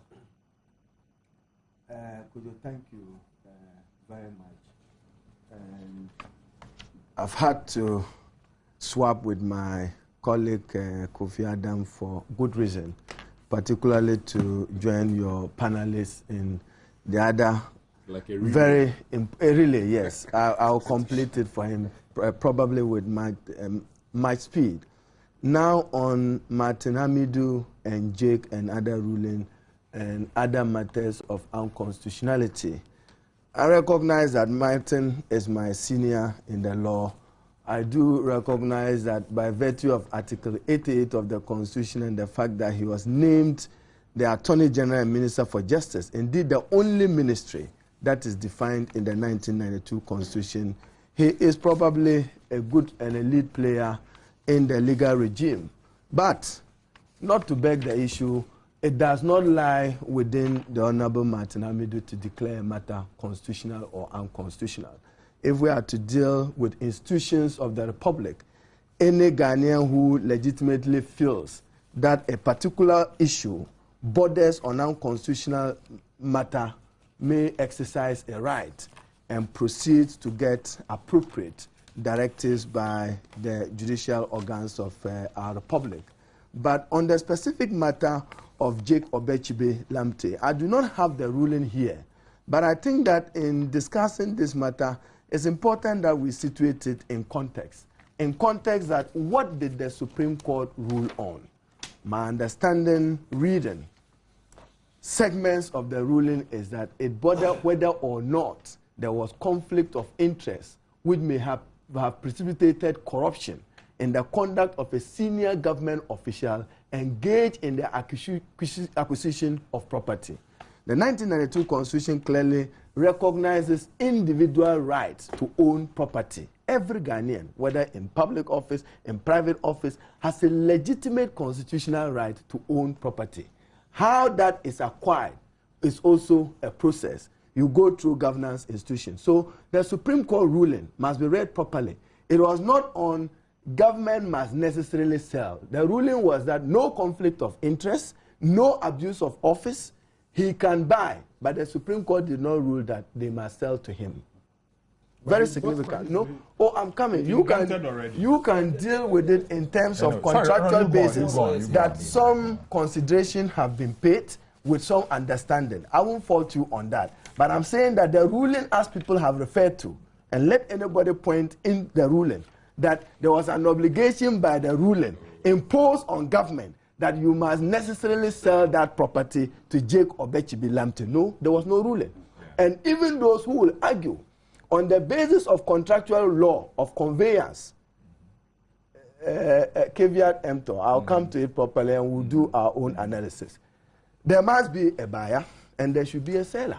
Now the seller is exercising his right that I am no longer interested in selling this particular property. After it's been sold? Oh, get me right. After it's been sold, it doesn't belong to the seller. When was it sold? You want to answer that? There has wait, let him it's a complete. grant When of was land. it sold? No, when was it the sold? lease has been granted to him. What was the subject matter in court? It means that the process was inconclusive. I just want you to admit that. There was no sale yet. You don't need him to admit He has been granted a 50-year lease. No, you didn't know that? No. Oh. Okay. Too many lawyers around the table. Too many lawyers around the table. Sometimes we may go down a little bit. Okay. Let's take our time, gentlemen. Let's take our time so that one makes his point and then we You interject. see, want to enrich our jurisprudence to the extent that the executive exercises powers that is deemed in the national interest to be excessive. The only organ that can hold that to the check is the judiciary. To that extent, I will agree with other commentators as to what reasonableness is in this matter. But I'm saying that, look, there is no obligation on the seller to sell. I'm selling a particular piece of land. They say you have a right to buy. Does not mean that I have a right to sell. And the fact that you say consideration have passed, maybe Egbert will expound something on it. It's not like me walking to Joy FM this afternoon and saying that this is money. I'm paying for this property. Somebody receives the money and says that, I'm not simplifying. You are just taking it back because I would let you chairman of the Lands Commission, I will let you come in. I will let you come in. A senior lawyer has settled this matter. It's even on my Mr. door. I can Fable, open it for I will you. let you come in. Let him make his point. I will let you come in. And the lease was on 15 September. Chief, hold it. Let him make his point. I will let him come in. 2008. Mr. Drisu, make your point. He was granted the lease 2008 Mr. September. Okwe, please. Let him make his asked me a point. question. No, That's hold why. on. Hold on. Let him make his point. When I get to you, you can make your He did comment. not acquire it ordinarily, just as an ordinary citizen of Ghana. Do you know the number of people who have leases, who acquired leases in 2008 after yesterday? No. But the circumstance of his acquisition is what some other Ghanaians felt aggrieved and went to the court for a decision. Even on this matter, those of you satisfied or dissatisfied, your only forum and opportunity is to go back to the court and say that even the exercise of the right of cabinet, you are dissatisfied with it. That lies within you. Nobody will fall down. Now, you are also told, I'm categorizing the statement. The other statement to which my senior colleague have made a comment, Senior Martin Amidu, and permit me your constitution. I hope that I can elaborate some issues so that they will respond. It's on Balcan Energy. If you are moving to Balkan, then let me quickly ask you a follow-up question. I'm doing all his statements. Yeah, I know. Let me just ask you a follow-up question on this ahead. one. What does it mean, Chief, when we say that the lease has been executed? Yeah, absolutely. That is why I'm saying that in all these matters, the proper forum to resolve this matter is judicial. Understand, but for the purpose of public education. No. Upon completion of the lease, he is deemed, and to himself, he satisfied himself that he had acquired a property. Some Ghanaians raised legitimacy about the acquisition, which could not be dismissed because of matters of public interest. To that extent, a pronouncement, a judicial decision has been taken, an executive decision has also been made, and I'm saying that those who find that decision excessive know the forum to go to. That's well understood. I'm dealing with Balkan. I just want now. a bit of education, sir. That when we say I that want to set out the issues. A lease has been executed, what does it mean? Because for many of my listeners and viewers, they are not lawyers. And they I'm don't saying that understand if nobody raised question, it's been executed. But if there are questions, even today, there are leases which have been acquired 1970. He goes to court better than I do. There are still matters of 1970 acquired leases, even 1960, which are still matters for judicial adjudication. So is the case. Now, my senior colleague, give me one. I will come to you. I will come to you. I will come to you. It's important for the knowledge of this.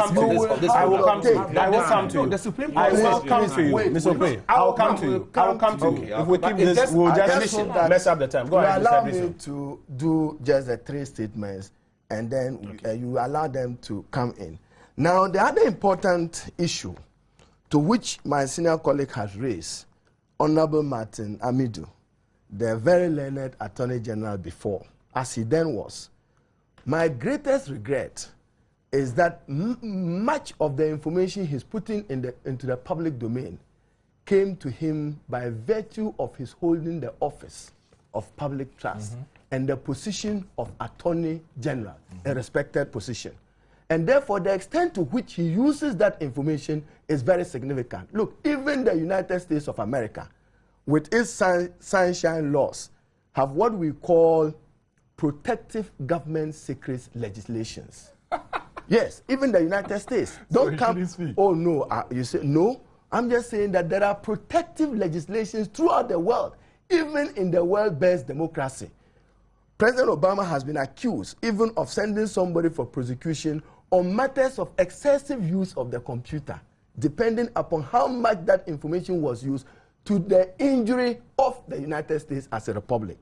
I'm also saying that our senior colleague ought to be mindful. The amount of information he holds, the extent to which that information can be injurious to the state, and to the extent that he holds a responsibility to uphold that government secrets to which he is. I am not saying, to which he himself have said publicly, he cannot, and I know him, condone criminality, and nobody is encouraging him to do so. But on the matter of Balcan, I just hope that I can raise some legal issues so that my colleague at law and our colleague in Parliament, because I'm going to raise very interesting issues which borders on Parliament and borders on the law itself. Today, and it's also a lesson for many of us, including even Honorable Martin Amidu. In the Balcan case, refer to it, you are excited about Supreme Court ruling and NDC. Balcan did not start under the NDC administration. Yes. The acquisition of Osagyefo Batch was in 2007 under the watch and nose of the New Patriotic Party government. They had an Attorney General. Their Attorney General probably made a legal assumption which has been proved today to be wrong and legally untenable by the Supreme Court. That is not to say that they did not have a brilliant or an informed Attorney General. His understanding of the law, as of 2007, when the contract was negotiated for and entered into, was to conceive it as a transaction which did not merit parliamentary approval. Next time I appear before this program, I will give you a handset of my own personal comments and that of Honorable Do Ajaho on this matter when we gave advice in 2007 on this matter. But to come to Balcan, and Honorable Martin Amidu raises the question that government should trade cautiously. We will. I'm begging you. About 3 minutes and then I'll go around. 3 minutes.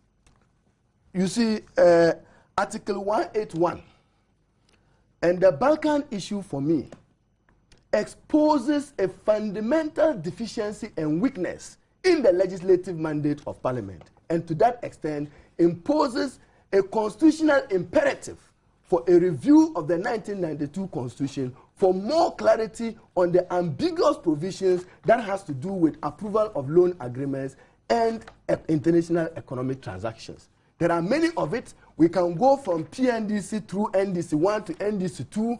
Many of those transactions probably never got parliamentary approval. That was wrong. But will you fault people who took that decision? Could you read Article 181? And I'm particular about this particular provision. Egbert, help me. When you read 181, be interested particularly in 4 and 5. And 4 and 5 says, an act of parliament enacted with clause 3 of this article shall provide. I'll come back to 3. And it says, the terms and conditions of the loan are laid before Parliament. 2, that any monies received in respect of that loan shall be paid into the consolidated fund and from part of the fund or into other funds of Ghana. That is also key. So probably Parliament even got it wrong, that in so long as particular funding came in, which did not warrant payment into the consolidated fund or did not impose a burden on the consolidated fund, you didn't need parliamentary approval for it. That was an assumption. Today we are told by the law lords that that was a wrong legal assumption. But good intentions by those who relied on it. They are thinking, well, and I give you an example, a good example, Koku board. And I can use other boards with my experience in Parliament, Ghana Ports and Harbours Authority. Many government entities go to borrow money from the open market. But it does not impose, maybe I should just read the last clause so that they come in and I can come back. Quickly. But the more fundamental ruling is on 1815. And it says, this article shall, with the necessary modification by Parliament, apply to an international business or economic transaction to which the government is a party, or it applies to a loan. So it means that the Supreme Court have now said that don't just look at Somoto loan terms and conditions. Every other international transaction within the context of this must necessarily go through parliamentary approval. Bring it home for us quickly. Absolutely. And then let me so go around. It exposes Parliament. I just will give you another example. The New Patriotic Party, once again, they smile, and then the moral obligation is that they shift on the NDC government. I'll give you another example. The other day, oh no, I get you right. Quickly. The other day, I had the New Patriotic Party raising questions that the NDC awarded contracts days to election in 2000, which have occasioned some of this judgment, debt controversy, and other matters. And in fact, the ruling in 1815 have fundamental ramifications, even on matters pending before arbitration, to which the government of Ghana is a party, some of which may have beneficial outcomes to the Republic. The New Patriotic Party, days after even losing the election, in January 6, 2009, awarded a contract to Ban Switch to engage in some destination inspection work which was already being undertaken by GCNet and other destination inspection companies.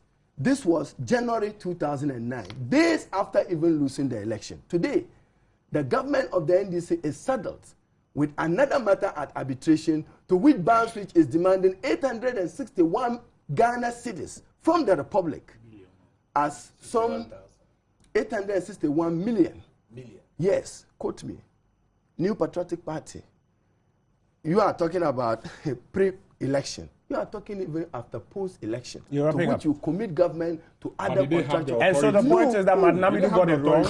Is that the point here that Amidu got it wrong? No, I'm raising, he's raised legal issues. Yes. What Martin is saying that I don't know how much information he has on Balcan. I have some by virtue of a privileged information.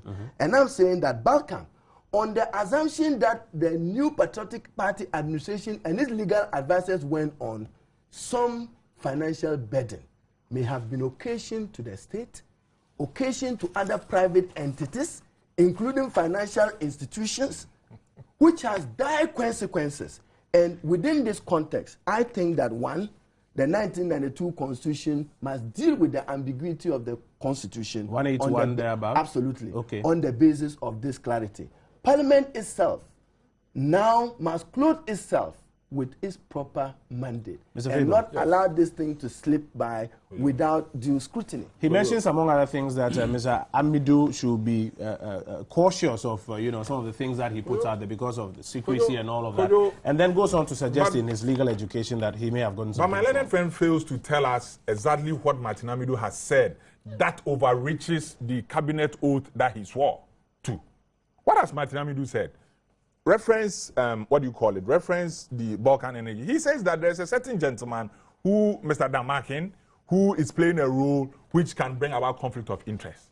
Did he learn this when he was in government or immediately thereafter? So I do not see what Martin Amidu has said, which is a breach of interest matters. Good. And Dan Markin is not related even to. Fine, but he's a public officer by reason of his The transaction is older than that. It doesn't matter. We are talking about. Let him proceed. Egbert, make your point. Egbert, go ahead. You see, Martin Amidu, from what I understand of him, is saying that he's being accused as being a traitor and all kinds of things. But listen, that is not my stock in trade. As far as I'm concerned, I am out to ensure that this nation is not shortchanged. And so even now, I'm alerting the government, and for that matter, the president, that there is something going on.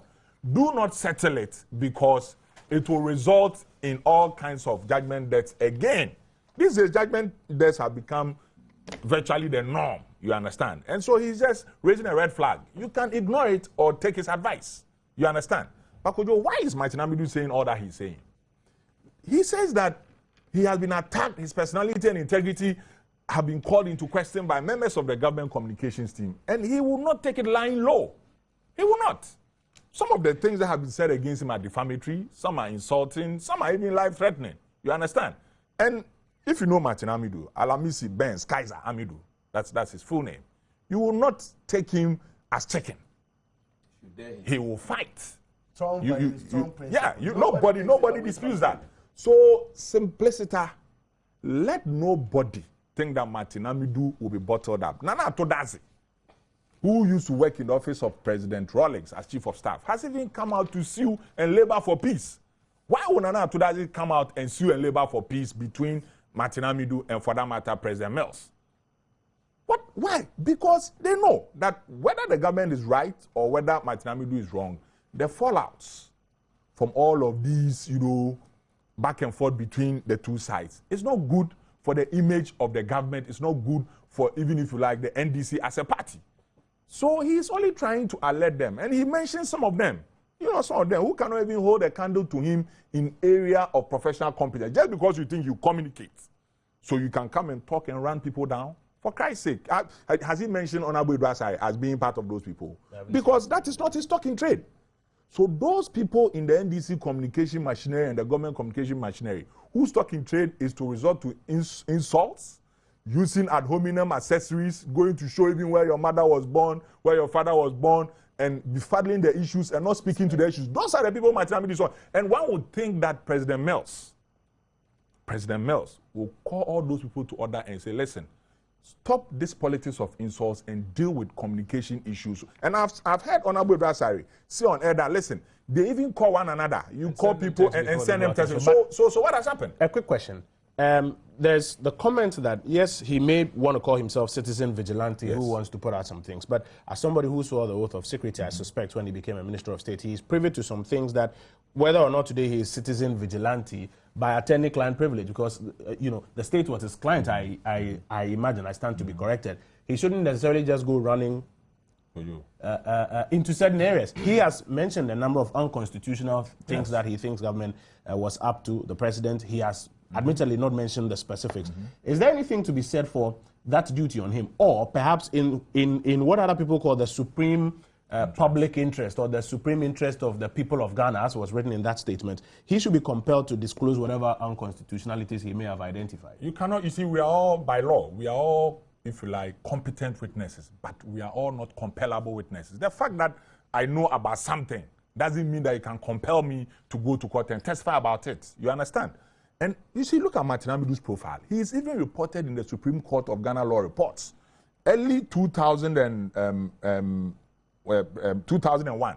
He sued he sued because he felt that even privileges that were, meant for Mr. Rawlings had been taken away. Eventually, that matter, went away on its own. This is Martin Amidu. So we can't compel him to speak. You cannot. He must also respect, the secrecy. No. What then do we do with all the statements? He who alleges must prove. Very useful leads. That is the point. Specifically on Balcan, he's saying that watch the conduct of Dan Markin, to which government will keep a close eye. And we are saying that government has had appropriate briefing on this matter by the Attorney General. In fact, even when the ruling was occasioned. But it's good he has said it. I was just saying that, look, much of this information didn't get to him ordinarily. No. And so he should be careful how he handles it. No, not careful. I'm just saying that, look, there are matters to which he's privy to by virtue of the position he held before. And he has some obligation to the state. But on matters of criminality, he's free to raise it, and government will deal with it appropriately. He spoke about. Okay. Now, I was just going to round up. You see, but you see, my good friend Haruna knows that in even civil, causes before the courts, the principle is that he who alleges must prove. You say he should be mindful of what he learned in government and the uses to which he's putting it. What did he learn in government? What has he said that arise from what he learned in government that he is under the pain of an oath not to disclose? He's threatening that if anybody, casts aspersions at his image, he may put out some things. A threat, okay. But shouldn't you applaud him? He hasn't gone out to say anything. He says, listen, I know so much, but I won't do anything. But if you do this to me, I will also do that. Kojo, if I say that I will come and rob your house, it's an intention. Have I actualized it so that you go to court and prosecute me for robbery? You cannot charge me with an intent to rob. You understand? If you It is in conditional threat, my brother, you know, It is in his head. It is in his mind. So you see, but in any event, my friend Haruna, my fellow Vanda Haruna here, He knows. If he thinks that Martin Amidu has breached any, He hasn't said he's breached. so what are we talking about? He's just cautioning. No. Martin Amidu doesn't need Haruna's caution at this time. He's crossed the Rubicon. He doesn't need Haruna's caution at this time. This is not the But first do you time. think, Egbe, just before I come up there, do you think that his concerns can be addressed without further dragging the administration into another tight corner? His concerns are legitimate. He's a citizen of Ghana. He has elected that he will be issuing statements. My friend Michael Koku calls it epistles, because we are writing history. We are writing history. But you see, who says Martin Amidu has also consistently, even in the statements that he has issued, restrained himself from bringing out nitty-gritties? He gives imputations as to senior PNDC members and what have you. Did he mention any name? He's let all of us loose. Is it Mrs. Merigant? Is it Alhaji Mama Idrisu? Is it who? I'm speculating. I do not know. And I said that's the mark of a mature person. He doesn't kiss and tell. He doesn't kiss and tell. Mr. Dresser, what do you make of all of this? I heard them banding some court cases. Very exciting time. My initial comment will be our first question that keeps bugging my mind is whether or not Mr. Martin Amidu, if he was still at post, would still go ahead to do or to put out what Mike considers to be epistles. If he was still at post as the Attorney General, with all these concerns, could he have put out this information as he's doing right now? You see, listening to him on other platforms, it appears as if, or he wants to appear as if he's okay. He's not peeved. All is well with him. He's only behaving like any normal human being will do, and all of that. You see, but as my colleague, Honorable Haruna, has said, could he have had this information or be privy to some of this information if he wasn't Attorney General? That is the key thing. You see, I am a young person. I want to learn from different people, leadership, and I think he's a fantastic gentleman with his track record and everything. There's no doubt about that. But I have a challenge. And last Thursday, I was on Asempa. You know, we were to discuss this issue. So sitting down and waiting for my turn to speak, I just put down the letters that form the word leader. And then I started, fishing in my own words. And the first word, the L letter, I wrote here, listens more, speaks less. The E envisions a positive future for the entity they lead. The A accepts collective responsibility for mistakes they make as a team. D, discretion, that is a discretion, exercises discretion at all times. And then the other E, endures in the wake of painful challenges. And then the R, respects structures he helped to build. This is what I came up with while sitting in the studio. And I have written it down, and I'm beginning to find some virtue in this little piece that I wrote. And I want to advise Mr. Amidu. I don't come anywhere near him. I concede and I accept. In every structure, there's a leader. And if you check from the Bible how Moses formed leadership, he made small groupings and gave them leaders, and the group leaders also formed another team and got a leader. So there is a hierarchy of leadership. And leadership, I believe, comes along with some responsibilities, one of which is discretion. What to say, when to say it, whom to say it to. So I think, yes, he may be saying the right things or writing, or he may have good intentions. Whom is he addressing with all of these?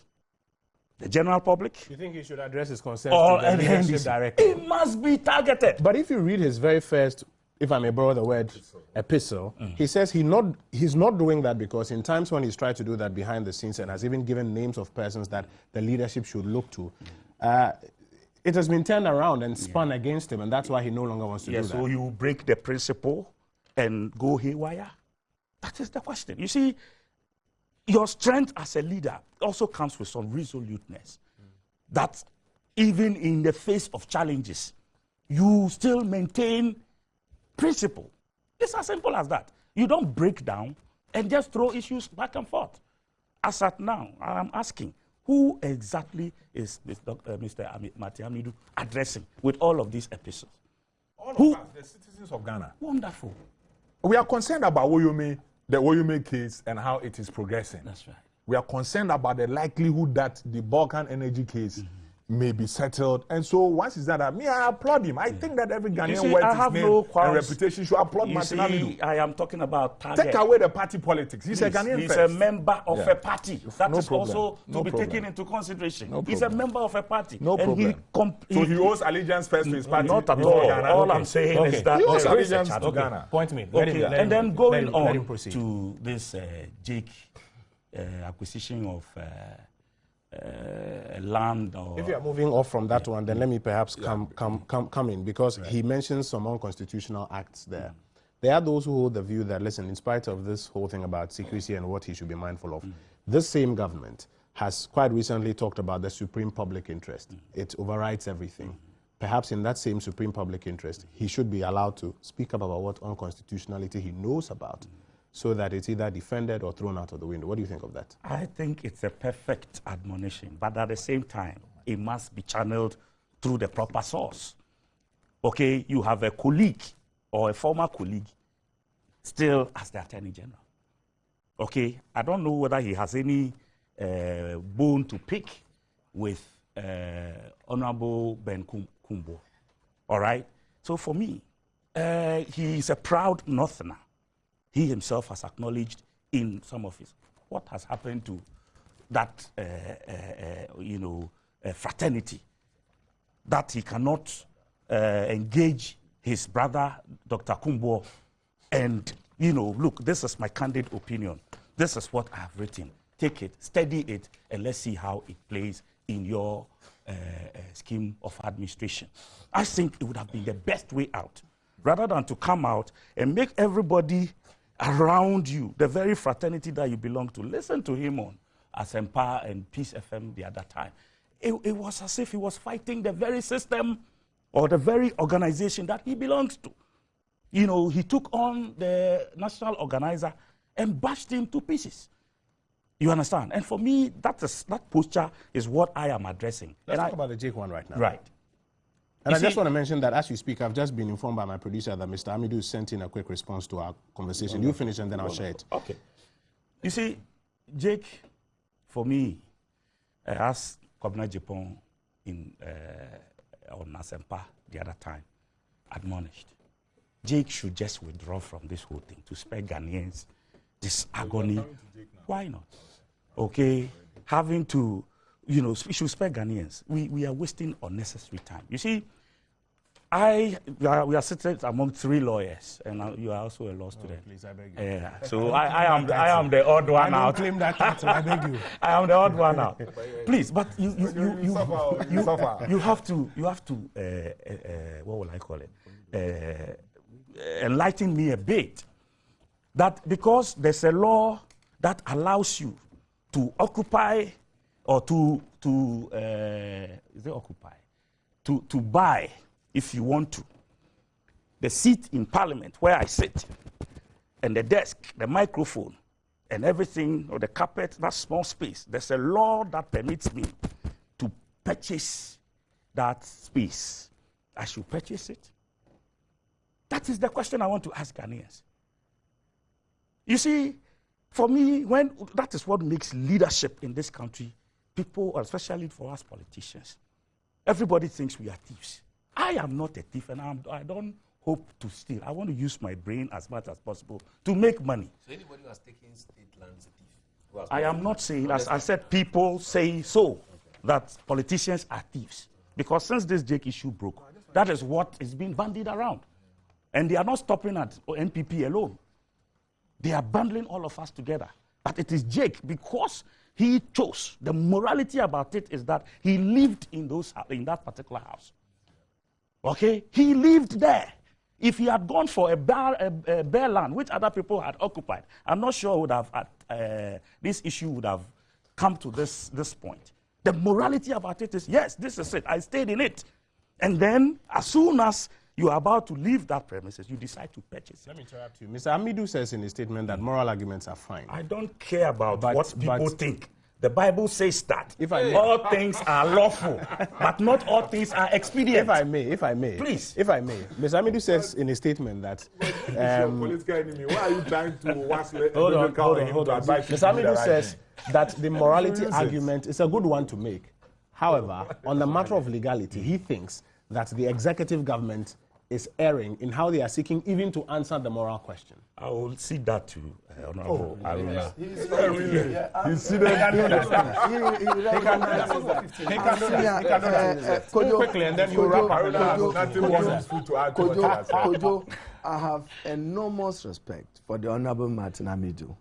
And nobody has suggested, even as you listen to me, that we should use official secrecy acts to condone or conceal criminality or illegality. As much as government must be guided by the legitimate issues and concerns raised by him, he ought to be guided what he puts to the public. That's what we've said. And I think that what my colleague Edu Asare is saying is that we know that many of the issues he has raises fundamental issues. And I can assure you that the President of the Republic will exercise judgment on all these matters in the best national interest. Okay, quickly. Even on matters of Balcan Energy, to be watchful of persons who may undermine a decision that is not in the collective national Quickly, interest. before he wraps up and, Michael Quay comes in, here's a text coming in from Mr. Martin ABK Amidu, and I'll read it unedited. He says, the Council of Elders of the NDC got a promise from me not to talk on radio, etc., and leave matters to them. I am therefore surprised that a minister and member of the party will be speaking against me on radio when I am under a promise. This is my response to him. I respect the elders, unlike him. Kindly let the public know this. Quickly, wrap up, and then let me go to Mike. I think so ceasefire. For me, That be it. this is us to speak for this is fantastic. Yeah. Are you his lawyer? Okay. I'm not his lawyer. He's my friend. He's my fellow banker. He has spoken 60 This minutes. is fantastic news. And a positive development. Exactly. That And I warms think our that heart. we That all should rest. Exactly. So, Edward, no further comment on that. Allow my allow my Yield to Egbert and the like. No Mike, further let me hear comment you. on many Let of me hear this. you. We're running out of time. Yes. My brother has spoken for a very long time, about 17 minutes in total. What I'm going to do here is because I've realized that there is an attempt to distract us from the Martin Amidu thing. So I'll just give a quick 3-5 minutes to the Jake issue and delve into this serious national issue. Because I think it will be very unfair. Oh, no, because this is just a diversion. This is a diversion. The first thing I want to make known in this studio is that Are you going to Aflao? Hold on. no. Let him make The his first point. thing I want to Let him oh, this after this strategy make won't his work. point. Let him make his point, gentlemen. Let him make This his point. strategy won't work. Now, the first thing is that the Supreme Court was not looking at the issue of conflict of interest. They said that should go to Sraj. As far as this matter was concerned, they said they are looking at corruption, cronyism, abuse of power, and so on. They didn't see one. That is what they want to look at in this matter.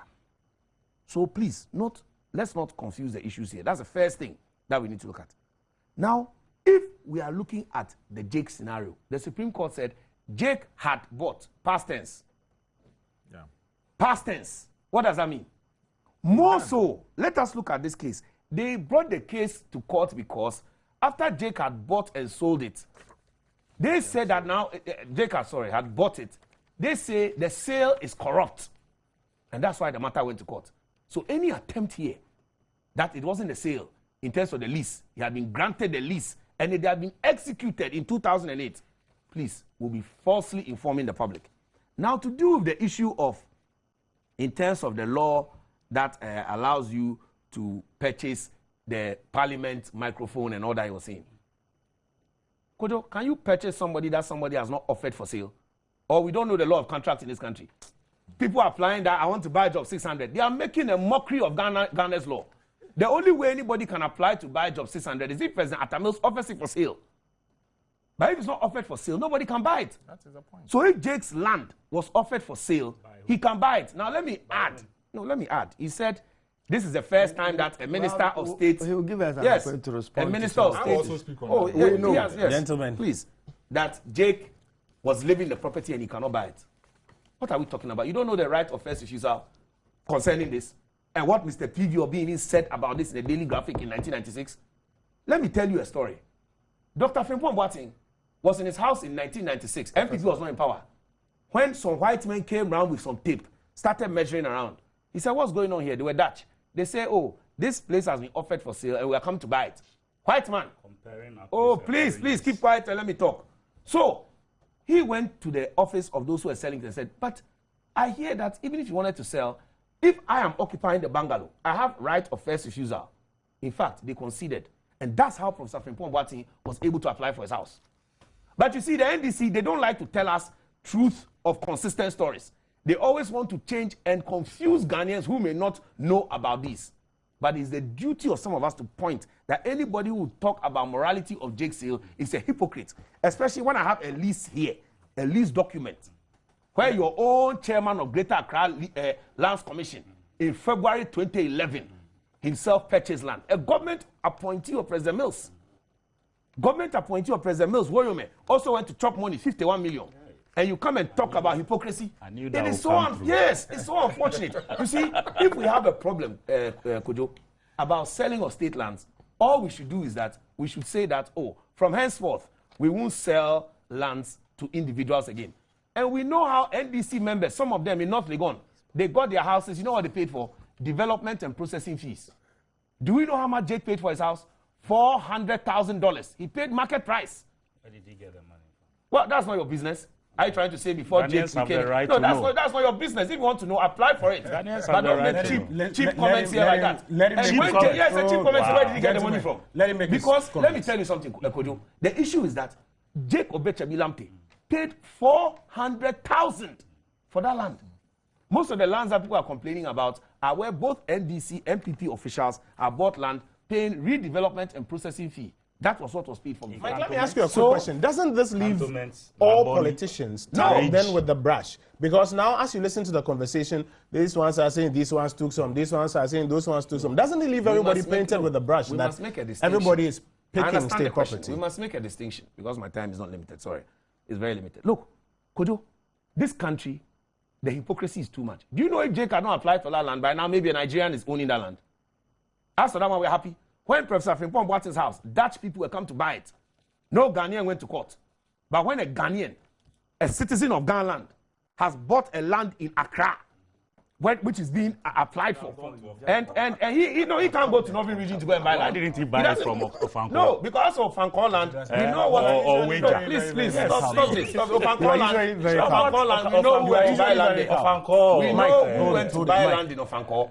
That's the president. We know. Yes. So that one don't even go there. Because at the end of the day, at the end of the day, we know what the issue is about lands and lands and lands. But I'm going to move quickly to the Amidu because this story is irrelevant, is disgraceful, and when the Supreme Court says a sale is correct, no government entity, after the sale has gone through, should come and tell us that they think, in their castle opinion, that the sale is wrong, and therefore go to the other point for me. Go to the other point. No. The two of them are eating their seats. Control them. They are misbehaving. Control them. And yes, gentlemen, hold it. Listen, we have just got 16 minutes to wrap up. Let's be fair to the time. Mike, go. Listen, now, under these circumstances, I am saying that the government cabinet, I don't know if Haruna was there, they have no right. They are not bigger than the Supreme Court when it comes to adjudicatory matters. You know that. You have made that point. Adjudicatory matters, you said you wanted to speak to some other issues. Heard as well. It's a disgraceful behavior, and that should not happen in this country again. And especially the behavior recently of sacking directors on radio and so on. This behavior should stop. Non-existent Ghanaians are directors. getting fed Hold up it, gentlemen. with that kind of behavior. non-existent directors. Let us come to... Usually at this time of the show, that's when most of Kojo, his our guests get reference- disrupted. his reference- Kojo, Please control them. I listen, trust you to gentlemen, do that. gentlemen. I have Mr. an Risu, obligation Mr. to Risu, I will come to you. You are I taking have from your someone own time. on You are Please taking keep from your own quiet. time. Just a cabinet- No, hold it. I'll Hey, come to Minister you. of State. I will come to you. Listen. Mike, finish your point and let me come back. Yes, thank you. Now, we are looking at the next issue of the epistles according to Martin Amidu. Epistles, because they are flowing in biblical sequence in this country. Look at what some of my brothers were saying. They said, Martin Amidu, that's Mr. Duasai. He said, Martin Amidu, if he was at post, would he be saying what he's saying? Is that what you asked? Have you forgotten the first epistle, Gargantuan? He was at post. He was at post when he wrote about Gargantuan. He don't fear who. He's there. He's saying it. And he said it when he was at post. So don't go and make it as if Martin Amidu is bitter because he's out of post. Even when he was chopping the attorney general position and having the state car and state largesse, he said Gargantuan. Even since then, the epistles are not as juicy as that one. So let us put that aside. Secondly, Mr. Martin Amidu says he has a problem in that he has a track record. He's taking MPP to court on 3 occasions. His problem is that, and you, Kojo, you asked him that question. He said he does not have pro bono lawyers and he does not have enough funds to take NDC to court. Your father you remember? volunteered. Oh, you No, yes. Mr. Duasai, So, in Mr. public, Duasai, now you're getting distracted. yes. You are So, getting distracted. Kojo, Please take it easy. Let's since you are the follow-up of that interview, once again, I want to offer free pro bono services to Martin Amidu to take the NDC to court to expose the rot and corruption that's in this country so that we see what's going on. My brother Haruna today, when he came, talking about Balkan technicality here, that's not the issue. The issue is that the Supreme Court has agreed with whatever position you can say MPP did whatever that. The people don't have a case, and so no money should be paid. So NDC and MPP, we are one. We agree that Balkan don't deserve anything. You know why? Because they have not done any work. And also because So when you look at section, that the MPP Mr. government Driso. release money to oh, Balkan. please, Who please. should That's be not the held point. That's not the responsible for it? point. What are you talking That's about? not the Mr. point Driso, of I'll come to you. Martin Amidu. If No, it is I will determined- come to you. that is You not are the saying I will that come to you, money Mr. for Driso. what? You can't I just say will come to release you, money. Mr. Driso. Let him wrap up so that I come to were you. paid to Balkan You see the by way the it's itching. MPP Today, administration. Mr. Driso, I will come to you. Purely I will come We're to doing you. the same. Mike, Yes, go ahead. I just want Go you to ahead, know that when Mike. I also interrupt, it's fair game. Now, this issue, MPP and NDC, they are on the same plate. The Supreme Court, which belongs to Ghana, is saying that Balkan is not entitled. Abi. That's all. So I don't know why there's But before MPP, there were NDC that part of. commitments. No, I'll come to you. Hold it. I'll Please, come the to matter you. is finished. The Supreme Court says, according to Article 1812, this matter is finished because there was no parliamentary approval. Unless My the brother, Supreme my Court, so me and him, that's a review and changes his yes, mind. me and him are on the same page. Honorable Haruna and Michael Kwe are on the same page. For once. Yes. The only page that we are looking at is the page of Martin Amidu saying that shine your eye.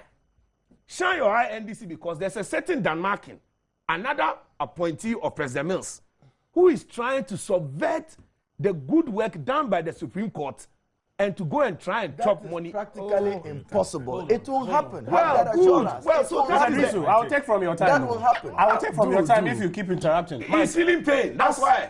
As we know? wrap up, there are those who Hey. argue that it doesn't lie within Mr. Amidu's mouth to be saying some of these things that he may have learnt in his official capacity when he had sworn an oath and was doing a job for Let government. us remember, one of the things he said, apart from everything, and let me just take this quotation here. Quickly, and I'm going to give you just Former about 3 minutes attorney to wrap up. Martin Amidu has threatened to expose what he says President John Atta Mills' misconduct in the controversial Woyome case. One of the things Martin Amidu is saying, and I'm coming to that marking again, is that President Mills himself has misconducted himself in the Woyome case. To what extent? That one, there's no oath. He's saying that President Mills, whilst his chief of staff wrote a letter when he was sacked, that he was sacked because of misconduct, and not mentioning names, as we were told. He mentioned the names of Mr. Fosukwachi and Ayarega, among others, who were saying that he was sacked because he's a hypocrite. He complained about Gargantuan, but he didn't mention names. Not knowing, or what we used to say when we were kids, not knowing, no. He had mentioned the names to the chief of staff. And yet this same chief of staff, being described not by me, but by Martin Amidu as a coward, did not release those names, and yet instead of keeping the matter quiet, they came to say that it's because he has said nothing. This is the issue. Not now that we are talking about Balcan, the MPP. This is the issue. So now we are asking that, Mr. Martin Amidu, you are saying that there's a man called Damakin. There's issue of chief of staff. NDC people trying to malign his name. My brother knows. You are a lawyer. Also, my other brother can excuse him, but he's a lawyer. A conditional threat is not a threat. If you do this, I will do this. If you dare me, it's not a threat. Because we all know, in the famous case of Tubaville versus Savage, which we all don't know, which they know, they are all lawyers. That's why we should talk. Because he made it look well. The listeners can go and see their lawyer friends to tell them that it was said that a conditional threat is not a threat. It's a landmark case.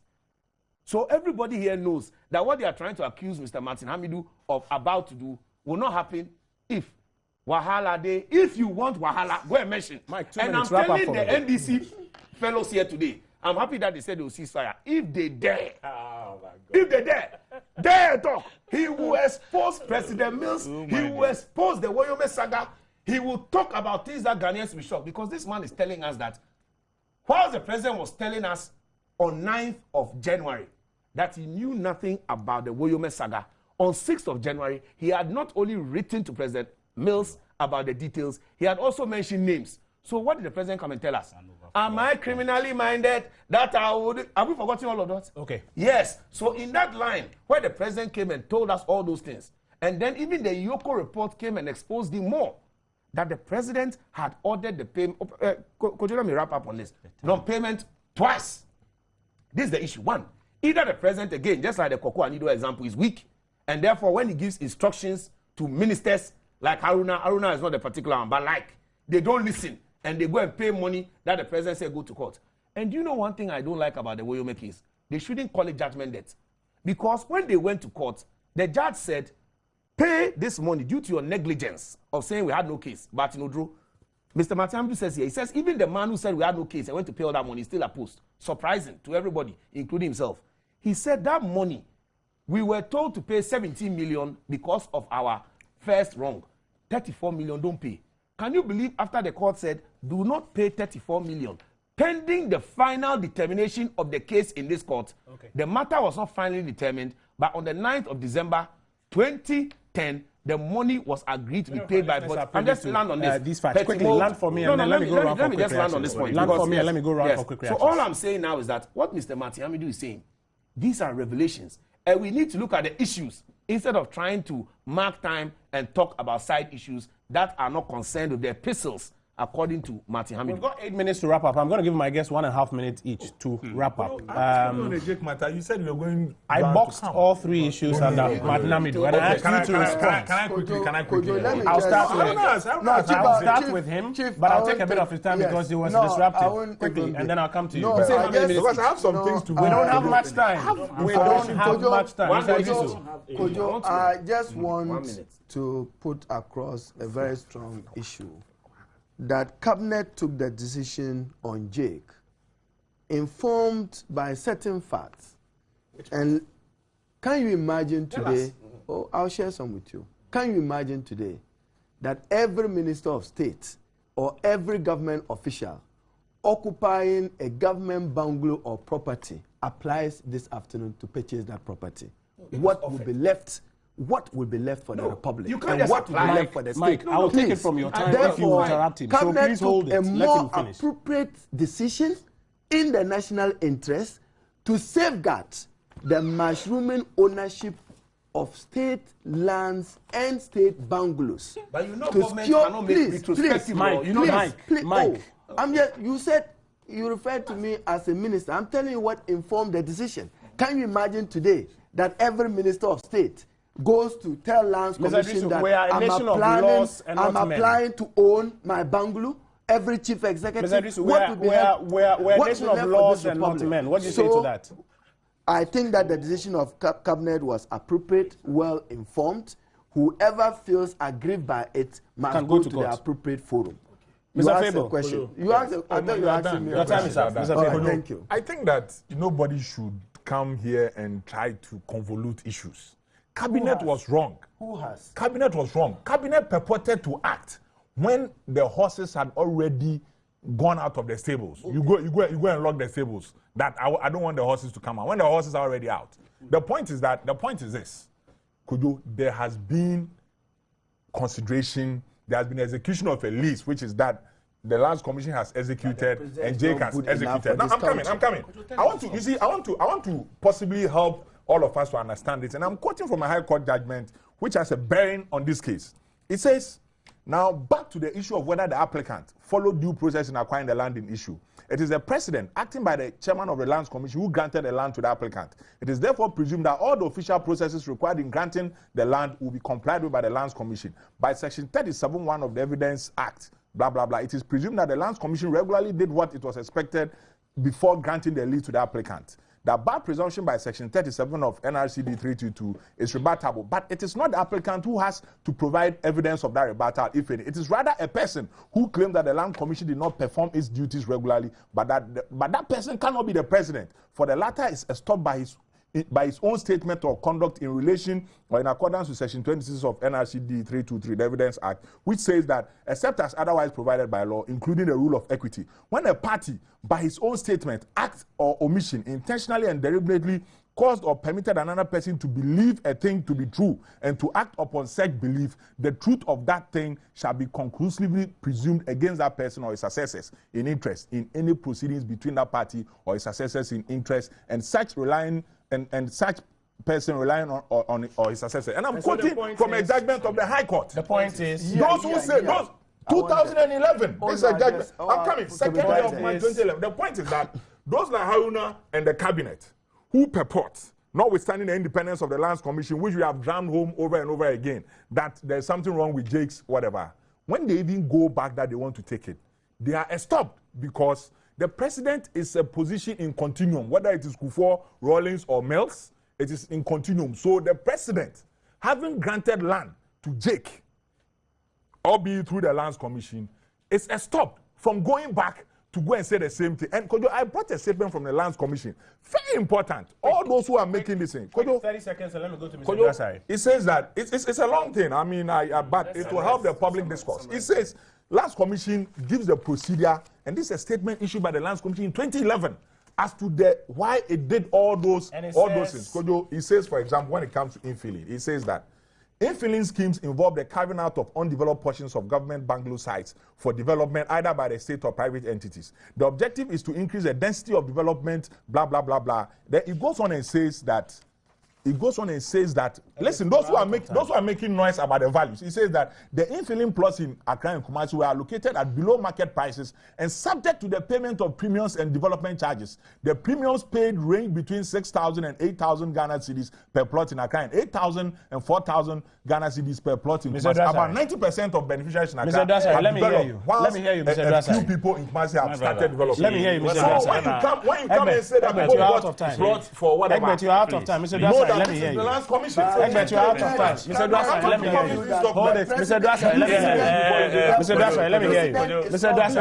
I think I like. Did you do that? When we read all of these things, we confuse them. We are not confusing. Seriously, we are confusing the masses. The masses who are buying plots, okay, from the same locations. Egbert, you are out of time. It's his turn. Have I saved somebody? Mr. Dwasai, make your point. So please let me make your point, Mr. Dwasai. We're out of time. The very people that end up buying these lands, they are Ghanaians like us. Getting grants. Okay, they buy these lands, one piece or one parcel of land for 400,000 plus. Make your point. So these people make the money. They buy these lands at such ridiculous rates and go to onwardly sell it. And that's a practice that's wrong. That must be stopped. That is it. That is the immoral aspect of it that we are talking about. Mike, as you wrap up, earlier you mentioned Mr. Dunmarkin's name and then talked about chopping our money. I need you to do a quick retraction and just some clarity on it. Let me retract. Yeah. I said that Mr. Martin Amidu said a certain Dunmarkin is doing this and this and that, not me. So it's Martin Amidu. Please. Proceed. So this is a Lands Commission statement. Egbert, you're out of time. Yes. Let people go and I don't like hypocrisy. Because President Mills should also be meeting in cabinet with regard to this lease, which was in February 2011. Which lease is that? Which is the lease to Mr. Okodikwe Jani's NDK company. So if when it's he's the been greater, done, it should cut across. It should cut across. And We're therefore, out my of time. let me just We're out of time. I am very sorry that we're out of time. This is the lease. We have to. How much did you pay for it? We thank our viewers and our listeners. How much did you pay for it? How much? Our cameramen, our directors, our producers. We thank you all for putting this show together. God willing, next week Saturday we'll be back with another edition of Newsfile. Have a good weekend.